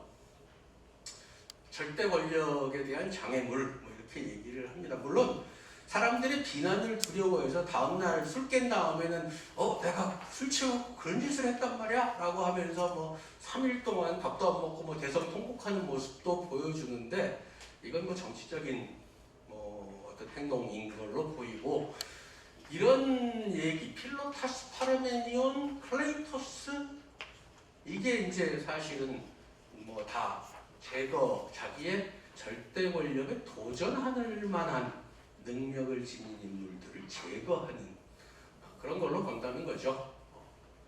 그래서 자기만을 따르는 청년 장군들 그룹들을 양성하려고 했던 걸로 보입니다. 앞서 말씀드린 것처럼 어떤 절대 권력에 대한 강렬한 의지가 사실 이제 알렉산드로스한테는 돋보이는데, 거기에는 이런 냉혹한 측면이 한 가지 있고, 또 한 가지는 자기가 신의 아들이라고 믿어 의심치 않는, 혹은 그것을 바탕으로 홍보를 하는 그런 측면도 같이 들어가 있다는 점이죠. 근데 그러다가 323년 5월에 식사 후에 아마 식중독인 것 같습니다. 식사 후에 병이 들고 7월에 이제 사망하게 됩니다. 사실 이때가 언제냐면 이미 이제 페르시아는 다 먹었습니다. 인도 북부까지도 이제 갖고 있던 참이고, 오늘날 아프가니스탄 뭐 이런 데까지도 다 일단 다 정복한 상황이에요. 그리고 다음 원정 아라비아 원정을 준비하고 있었습니다. 그래서 다음 원정 하려고 이제 이때쯤 이제 거의 매일 오전에는 그 신들에게 제물을 올리면서 제사를 주고 하더라고. 오후 늦게부터는 연회를 열어가지고 술을 마십니다. 근데 식사 후에 식중독이 걸렸는데 5월 달에 6월에 한 달 내내 오전에 제사, 오후에 연회, 그리고 술, 이걸 이제 계속 되풀이합니다. 그러니까 몸이 안 좋아지고 열이 끓어요. 그래서 열이 나니까 이 사람도 참 엄청난 사람인 게 술꾼인데요. 연회장에다가 대리석으로 된 욕조 갖고 와. 한 다음에 찬물을 받아가지고 몸이 더우니까 거기 들어앉아가지고 독주를 들이킵니다. 매일. 그것도 식중독 걸려갖고 열나는 사람이.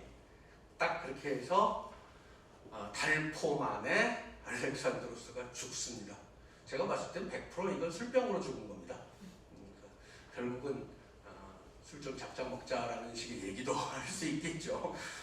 몸이 안 좋을 것 같으면 좀 쉬었다가 먹어야 되는데 내가 술에 질까 보냐 하면서 적한테 죽은 건 아니고 제가 볼 때 술에 져서 죽었습니다.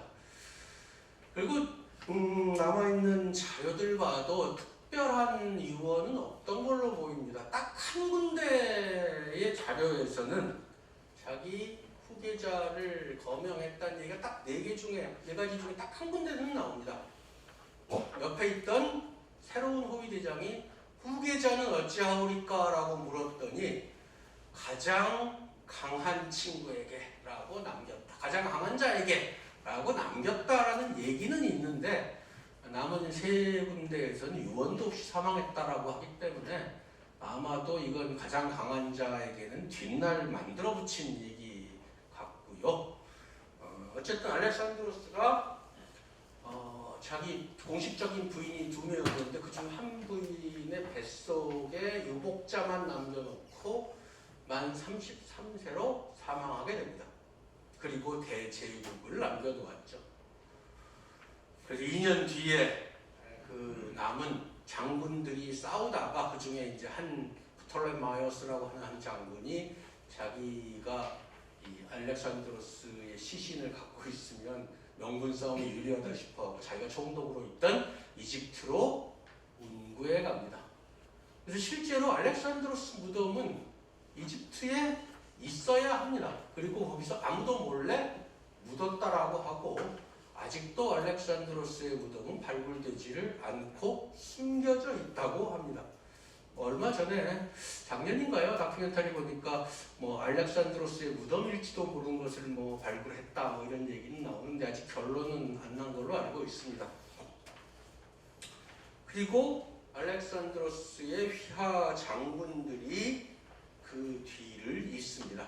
왜냐하면 알렉산드로스가 죽고 나서 그 이복 동생, 몸이 좀 안 좋았던 정신적으로도 문제 있던 이복 동생하고 그다음에 알렉산드로스 유복자가 나중에 태어나면 공동왕으로 추대를 하자라고 했는데 그 이후에 한 3, 4년 사이에 그냥 왕족들이 거의 대부분 죽어버립니다. 그리고 그러니까 아마 장군들이 죽였겠죠. 알렉산드로스의 친구들이기도 했던 중요한 젊은 장군들이 이제 야심을 품고 각 지역에 주둔하고 있던 사령관들이 들고 일어납니다. 이걸 이제 디아도코이의 난, 소위 후계자들의 난이라고 부릅니다. 그래서 이 디아도코이, 후계자를 자청했던 자들이 싸우게 되고, 그래서 그 중에 이제 이겼던 가문이 셋이 있는데, 이 가문들이 각각 마케도니아, 이집트, 또 예전 페르시아의 상당 부분을 차지하고 있던 시리아를 장악을 하게 됩니다. 이 세 개 지역이 주도권을 잡은 이 이후에 약 300년간의 기간을 헬레니즘 시대라고 부릅니다.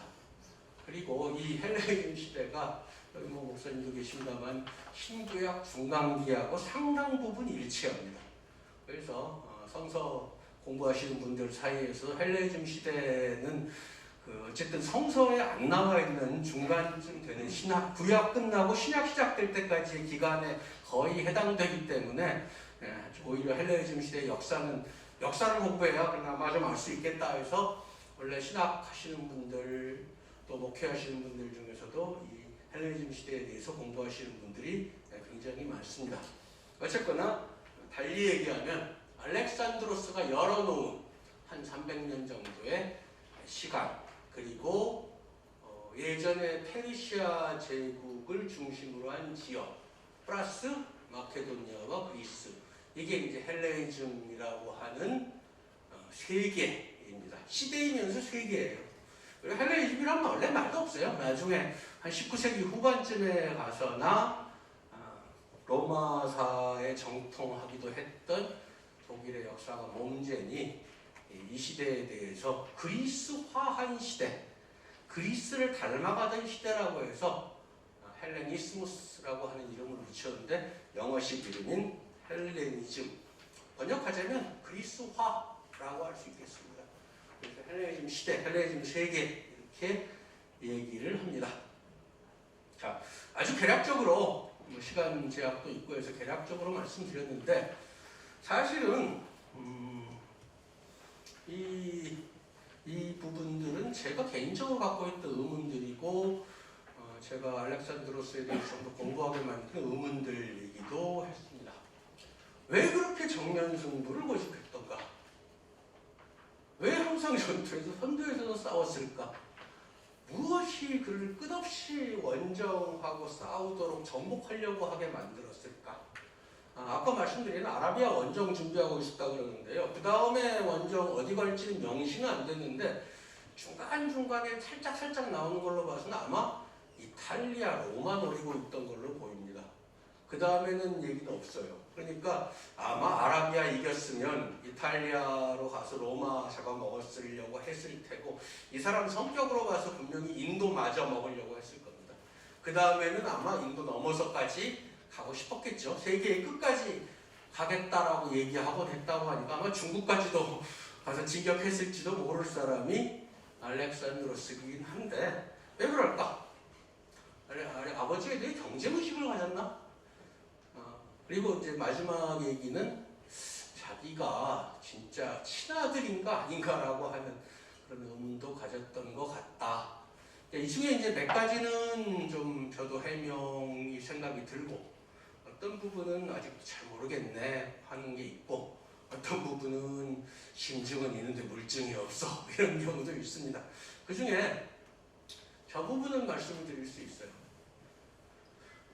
왜 항상 자 아까 지도 보셔서 알지만 자기네 나라에서 지금 몇천 킬로미터 떨어져서 원정을 간 겁니다. 그 적지한 복판이에요. 그리고 이제 막정복한 땅 한복판에서 싸우는데 왜 목숨 내걸고 총사령관이자 왕인데 그냥 간단하게 생각해보면 저 같으면 안 그럴 것 같거든요. 내가 왕이자 총사령관인데 왜 맨 앞에서 돌격하고 성을 공격하는데 매 사다리 걸고 지가 왕이 제일 먼저 올라가는 게 말이 됩니까? 근데 해요. 맨날 수십 번을 그렇게 합니다. 여러 번 죽고 10여 번을 죽을 뻔하지만 왜 그럴까? 이게 상식적으로 납득이 가나? 라고 하는데 이 부분에 대해서는 군인들하고 얘기하는 게 좀 정확할 것 같아서 조금 이리저리 알게 된 대령 한 분하고 한번 깊이 얘기한 적이 있어요. 마침 또 역사에 흥미가 있는 분이어가지고 제가 이제 이 얘기를 했더니 그건 생각 안 했는데 하고 한참 고민하시더니 이런 얘기를 하시더라고요. 제가 생각할 때 군인으로서 봤을 때는요. 아마 이 양반 알렉산드로스 이 양반은 자기 죽은 다음엔 뒤도 안 돌아볼 사람인 것 같습니다. 죽은 다음에는 뭐 남은 원정군이 몽땅 다 망하거나 말거나 신경 안 쓸 것이고 오히려 열세이면서 아까 말씀드린 뭐 많을 경우 5배씩이나 병력 차이가 나니까 열세고 적의 땅에 몇천 킬로미터 떨어져서 이럴 때는 사기를 올리기 위해서 사령관이 맨 앞에서 돌격하는 것만큼 병사들의 사기를 올려주는 방법도 없었을 겁니다. 군인으로서 저는 그렇게 봅니다. 라고 하더라고요. 그래서 반쯤은 납득을 했습니다. 그러니까 적어도 상당히 그럴 역시 또 군인으로 평생 산 분이니까 그런 생각을 할 수도 있겠구나 하고 어느 정도 납득이 가는 대답을 얻었는데 글쎄요. 그게 이제 저는 이 부분하고 이런 것들도 여기 관련이 있지 않겠나.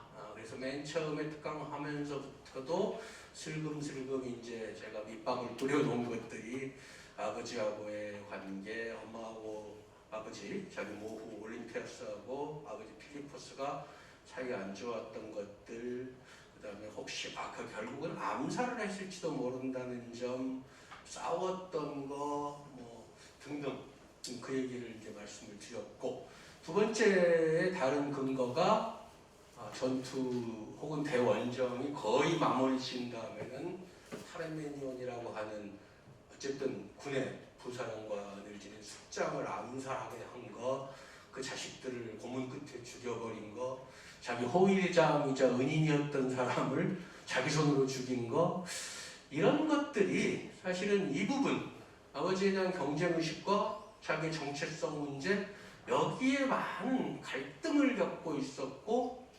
그것들을 어떻게든지 나는 차라리 신의 아들이야, 제우스의 아들이야 라는 식으로 스스로를 납득하려 하고, 그 증거로 이렇게 신화상에 나오는 무슨 디오니소스 신처럼 나는 이렇게 대원정을 성공했어. 그리스 신화에서는 디오니소스라고 하는 그 포도주의 신이 인도를 정벌하고 귀환했다라는 식의 신화가 있거든요. 그래서 나도 신의 아들로서 이만큼의 것을 해낼 수 있었다. 뭐 이런 식의. 그래서 사실은 좀 약간의 광기가 있는 걸로 보입니다. 광기라고 하는 부분은 이제 제 개인적인 생각이고요. 아무리 봐도 역사가의 눈으로 자료를 보고 있으면 별로 그렇게 존경스럽지는 않습니다. 알렉산드로스, 그래서 맨 처음에 말씀드렸듯이 뭐 대영웅으로 우리나라에서 일반적으로 그냥 영웅, 젊은 나이에 20대에 20살에 즉위해가지고 뭐 오늘날 몇십 개국이 있는 땅을 집어삼킨 뭐 정복자, 위대한 뭐 장군, 위대한 정복자 얘기하는데, 개인적으로 보면 굉장히 그 좀 약간 반 미친놈처럼 보이기도 하고, 근데 어쨌든 결과적으로는 대단하죠. 결과적으로는 대단합니다. 말씀드렸다시피 30몇 개국이 있는 정도의 지역을 적어도 22살에 원정 가서 33살에 죽을 때까지 11년 동안 만들어 놨거든요. 결과를 보여줬지 않습니까? 어찌됐건. 그리고 그게 어느 정도냐 그러면, 예컨대 우리나라에서 그냥 그 벤처기업으로 나온 사람이 지금 세계 제1의 무슨 그룹을 하나 만들었다고 하는 그 정도의 사실은 그 결과물이에요. 근데 나중에 어느 정도 대단했는지 알렉산드로스 전설이 그리스, 중세, 오늘날의 뭐 인도 북부, 아프가니스탄, 뭐 이란 이런 데에서 알렉산드로스에 대한 전설이 남을 정도로 큰 임팩트를 주게 됩니다. 헬레니즘 시대의 뭐 어떤 알렉산드로스 전설 같은 데 보면 사실은 알렉산드로스는 마술을 쓸 줄 알았다 뭐 이런 식의 얘기도 나오고요. 뭐 실은 이집트의 전설적인 파라오의 아들인데 뭐 어쩌고, 뭐 마법사의 아들이고 천문도 볼 줄 알고 뭐 이런 식의 얘기, 약간은 좀 마법적인 얘기까지도 나오게 됩니다. 뭐 그럴 수밖에 없었겠죠. 젊은 나이에 엄청난 성공을, 특히 정복을, 그리고 일찍 죽었어요. 사실 이 부분도 이런 전설을 낳게 한 주요한 이유라고 봅니다. 오래 살면 나중에 실수도 하거든요. 사실 정복자가 어떤 제국을 만들어 온 다음에 통치까지 잘하는 경우는 거의 없습니다. 당연히 공격적으로 확장하고, 이를테면 내가 뭐 일가가 돼서 새롭게 뭔가 기업을 일궈 나가든가 하고, 그 다음에 그걸 안정적으로 이렇게 끌어나가는 건 조금 다른 문제잖아요. 어떻게 보면 공격과 수비에 해당되는 건데, 알렉산드로스가 뭐 뒤에 것까지 잘했을 것 같지 않아요? 성격성이나 이런 걸로 봤을 때는. 근데 어쨌든 대업을 이루고 어떤 약점이 보일 때쯤 일찌감치 죽어버린 게 아마도 전설을 낳게 한 것이 아닐까. 이제 뭐 개인적으로는 뭐 조금 좋게 표현한 거지만, 과감한 자기 확신 그리고 권력의 의지, 이 두 가지가 적어도 그의 성공을 낳게 한 가장 핵심적인 부분이 아닌가라고 저는 생각을 합니다.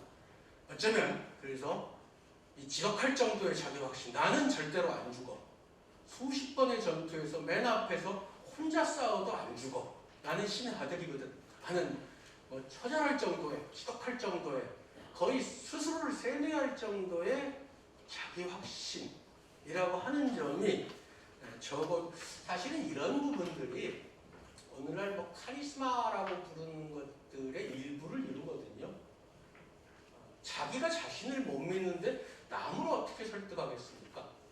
그래서 뭐 어떤 성공한 기업인이건 성공한 탑 배우건 이런 사람들은 보통 만나면 아우라가 있고 카리스마가 있다고 하는데 대부분 그런 카리스마나 아우라 같은 것들 상당수는 다는 아니더라도 어떤 성공한 경험과 자기 확신에서 나오는 거라고 저는 봅니다. 자기 스스로 그렇게 강렬하게 이런 믿지 않으면 남을 설득할 수도 없고요. 그리고 여러 이런 위협을 이루어 본 사람들이 갖고 있는, 그런데 그 밑바탕에 있는 것은 제가 뭐 거의 집착, 강박에 가까울 정도의 나는 신의 아들이라고 하는 확신, 그리고 적어도 나 외에 다른 놈은 권력을 잡을 수 없어라고 하는, 나쁘게 얘기하면 권력력, 좋게 얘기하면 권력의 의지.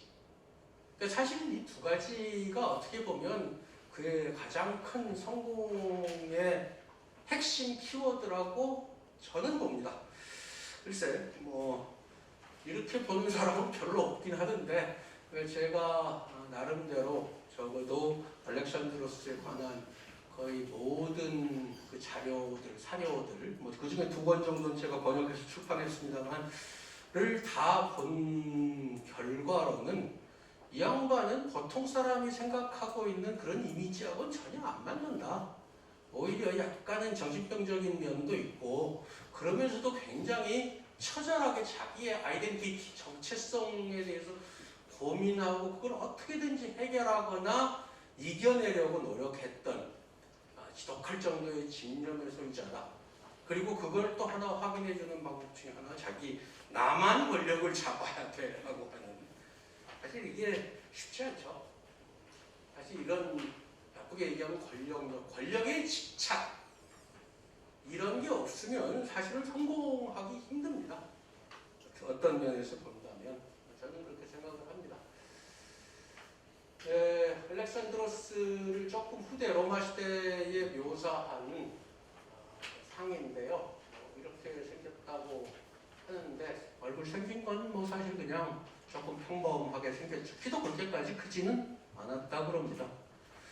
자, 그리고 짧게 해야겠네. 시간이 이렇게 많지 않는데 아까 이제 신구약 중반기이기도 하다 하니까 그래? 하고 관심 있어 보이는 눈빛을 하시는 분들도 몇 분 계셨는데요. 헬레니즘 시대에 대해서는 이제 간단하게 중요한 부분 말씀을 드릴게요. 아까 알렉산드로스가 정복해 놓은 땅이 이제 결국은 헬레니즘 세계가 됩니다.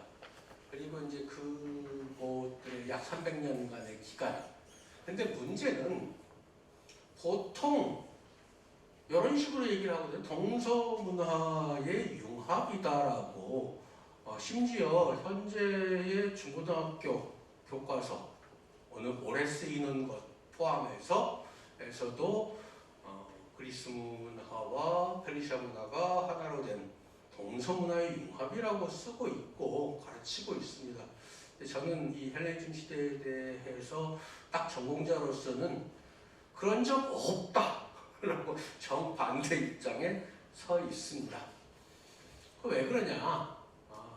오늘날 이제 많은 사람들이 알고 있는 이 헬레니즘 시대에 동서문화가 합쳐졌다라고 하는 생각은 주로 제일 강하게 제기된 게 1960년대하고 70년대입니다. 언제냐 그러면 바로 동서가 냉전으로 싸우고 있던 때죠. 그러니까 동서냉전 시대에 주로 서유럽 학자들과 미국 학자들은 자기도 모르게 시대적인 영향을 받아서 동에 대한 서의 승리를 기원하고 있던 겁니다. 그 와중에 과거를 보니까 알렉산드로스가 가서 원정했고 이렇게 제국을 집어삼켰고 그 자리에 헬레니즘이라고 하는 시대가 생겼는데 그때 당시에 헬레니즘이란 말이 나올 정도로 적어도 지배층은 그리스 문화를 썼다네 라고 하니까 동서융합하다라가 된 거야. 머릿속에 뭐가 알게 모르게 있냐면 사실은 요새 뭐 우크라이나 전쟁에 원래 뭐 나오는 그 소위 뭐 나토에 대한 뭐 가입이니 그런 얘기들 나왔잖아요. 그러니까 결국은 서유럽 공동체, 그다음에 동유럽과 당시 소련 이렇게 대립하고 있던 상황 속에서 서가 이겼으면 좋겠다. 기왕이면 평화적으로, 아니면 싸움이 있더라도 나중에 하나 돼서 우위가 됐으면 좋겠다. 겉으로는 적어도 하나가 평화롭게 됐다라고 얘기할 수 있는 상황이 됐으면 좋겠다. 옛날 보니까 그런 것 같은데 얼마나 선전하기 좋으냐라는 것입니다. 제가 봤을 땐 그래요. 그래서 실제로 그리스의 관습과 문화, 언어가 왜? 마케도니아는 이때쯤 그리스어를 많이 사용하고 그리스 문화에 거의 영향을 많이 받았는데 얘네가 지배층이 되니까 당연히 상류층은 그리스어 쓰고 마케도니아하고 그리스 관습 따라갑니다. 상류. 그런데 그 밑에는 과연 밑에까지 다 그랬냐? 아니거든요. 상류층만 그랬습니다.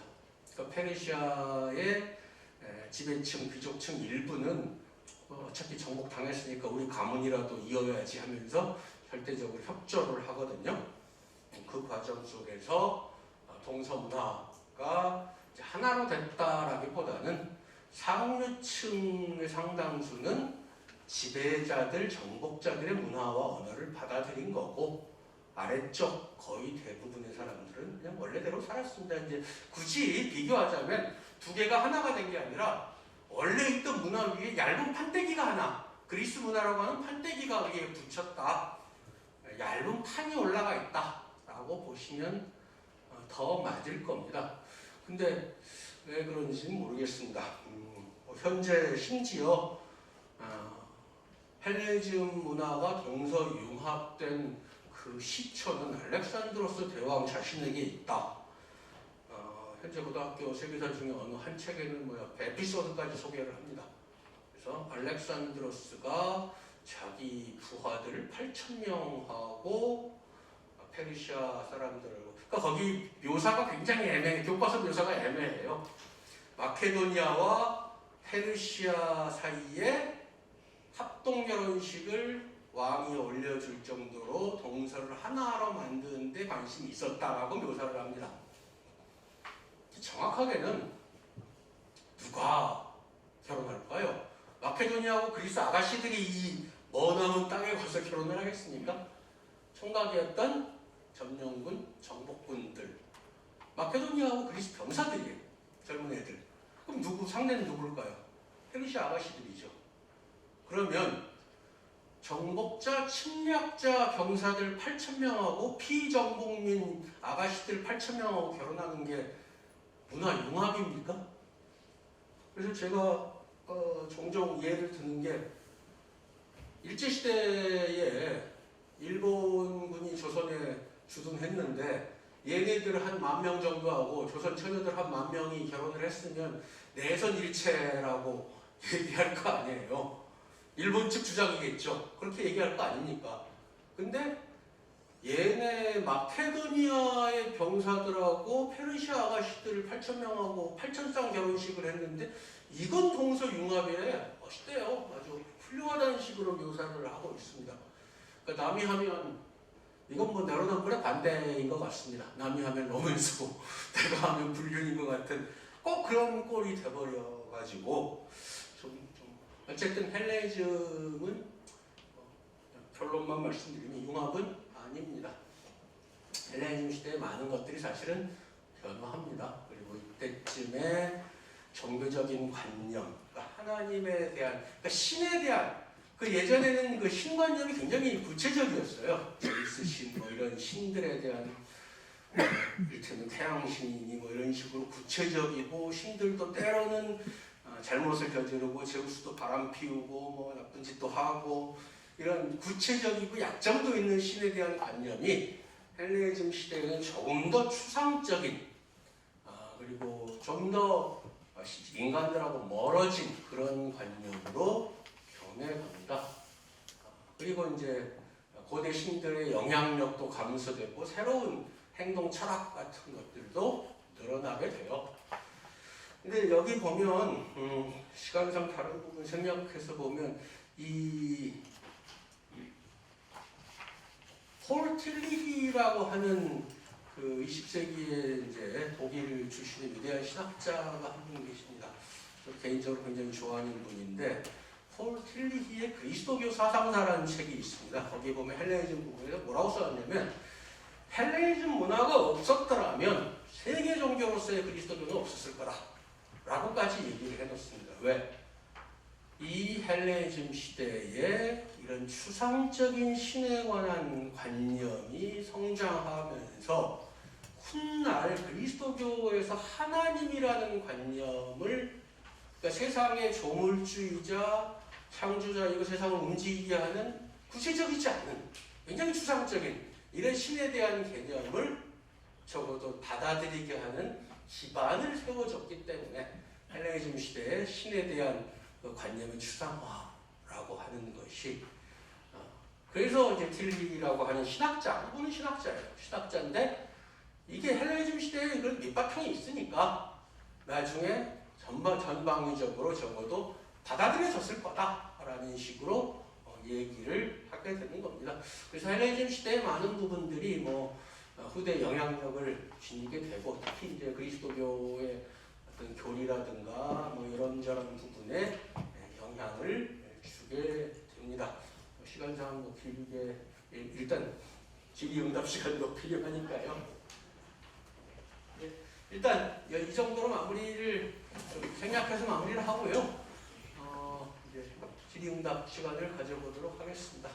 예, 감사드립니다. 우리 보통 알렉산드로스, 예, 박수로. 보통 알렉산드로스 하면 고대사에서 정복군주의 아이콘으로 우리가 알고 있습니다. 젊은 나이에 그리스를 넘어서 페르시아와 인도에 이르기까지 동서를 하나를 잇는 그런 고대의 영웅의 모습으로 고정되어 왔습니다. 특히 알렉산드로스의 정복으로 인해서 헬레니즘 문화가 탄생했고 전 세계에 영향을 미쳤고, 우리가 알고 있는 것은 이 사람이 짧은 인생을 살았지만 문화적으로도 아주 지대한 업적을 남긴 인물로 그렇게 알아왔는데, 오늘 교수님의 그 강연은 이 사람이 어린 시절에 아버지에 대한 어떤 트라우마가 크고 자신을 제우스의 아들, 신의 아들이라고 자칭하고 공부하고, 그리고 전장에서도 맨 앞에서 이렇게 용감하게 싸울 수 있었던 것은 신의 아들이라는 자기 확신이 강하고, 그리고 절대 권력에 대한 어떤 장애물을 제거하는 굉장히 어떤 권력 지향적인 어떤 강한 의지를 가진 그런 인물이라는 것. 그리고 또 하나는 우리가 알고 있는 헬레니즘 문명을 과연 동서의 융합이라고 할 수 알아왔는데 아니고, 이건 동서의 어떤 융합이라고 하는 것은 순전히 서구적인 해석이라는, 그동안 우리가 모르는 측면들을 오늘 기와 솔깃하게 알려주셨습니다. 자, 지금은 질의응답 시간을 갖도록 하겠습니다. 질문 있으신 분은 오명수 교수님. 네, 저는 한국어문학과 교수로 정년퇴직하고 11년이 지났습니다. 11년 동안 신학 공부를 했고, 요 사이는 성경을 문학적으로 내지는 연극학적으로 분석하고 있는데, 아까도 말씀하셨습니다만 구약 말씀한 말라기하고 신약 처음 마태복음 그 사이를 아까 말씀하신 것처럼 400년간 되는데, 그걸 갖다 이제 헬레니즘 시대가 아니겠습니까?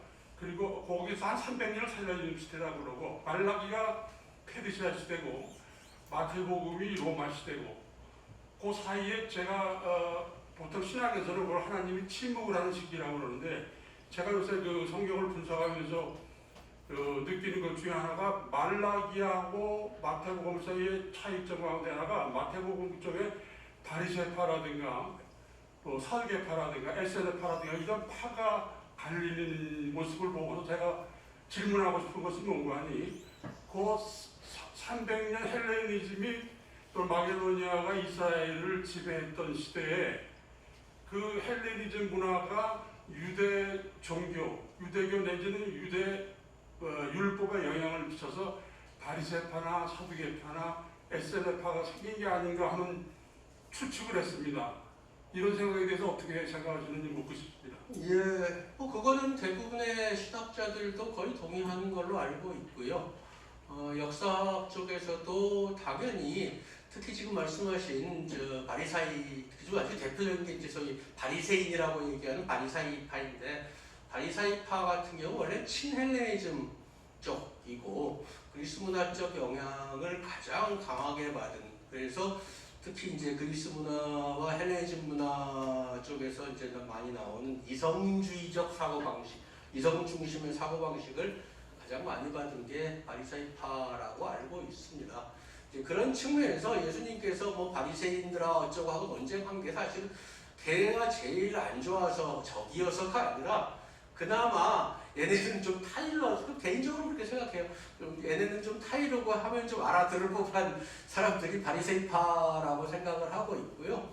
그 외에 이제 뭐 SNF파 같은 경우는 이제 소위 은둔학파라고도 부르고 뭐 여러 가지 면에서 헬레니즘 시대의 종교적 사고 방식 혹은 SNF파의 영향을 많이 받았다고 하는 뭐 요한복음이나 요한일서 같은 쪽은 마니교 같은 일부 헬레니즘적인 종교의 영향까지도 받았다라고 역사학적으로는 보통 얘기를 하고 있습니다.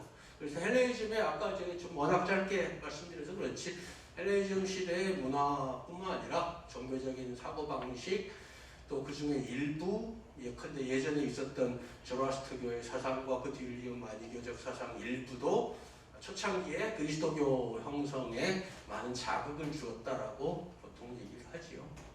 이게 뭐 길게 좀 워낙 이거 몇 시간이고 걸릴 주제이긴 합니다. 간략하게 그렇게 말씀드리겠습니다. 예, 또 다른 분은 없으십니까?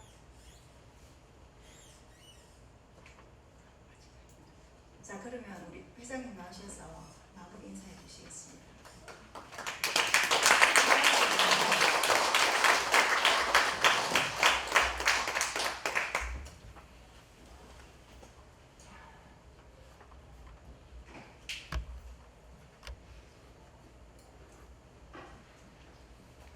장시간 알렉산드로스와 연결되는 여러 가지 문제점, 개인의 심리적인 상태에서부터 후대 이런 영상의 문제까지 상세히 말씀해 주신 선생님께 다시 한번 감사드리고 감사합니다.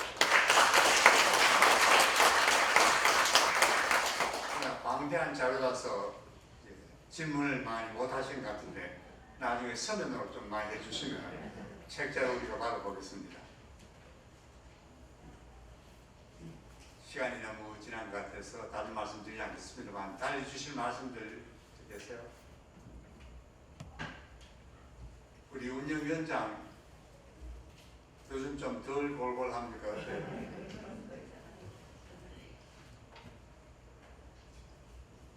걱정 기자들이 죄송합니다.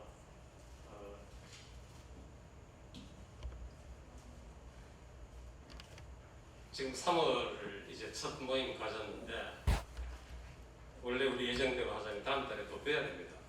근데 오늘 또 소식 보니까 코로나가 이제 그게 발해서 사실 좀 두려운 것도 사실이고 그래서 4월 한 달 잠깐 쉬고 추이를 봐서 5월 달에 다시 모실 수 있도록 준비를 하도록 하겠습니다. 오늘 운영위원회에서 우리 사무국에서 우리 같이 모여서 식사할 수 있는 형편이 아니기 때문에 특별한 선물을 또 준비하셨다고 합니다. 가실 때 받아서 가시기 바라는데 걱정스러운 것은 이 선물의 내용이 성주 참외 한 박스라요. 한 박스 들고 가실 수 있겠습니까? 무겁다고 생각되시면 하나씩만 가져가시기 바랍니다. 예, 이상입니다. 다음 달에 뵙도록 하겠습니다. 건강하십시오. 감사합니다.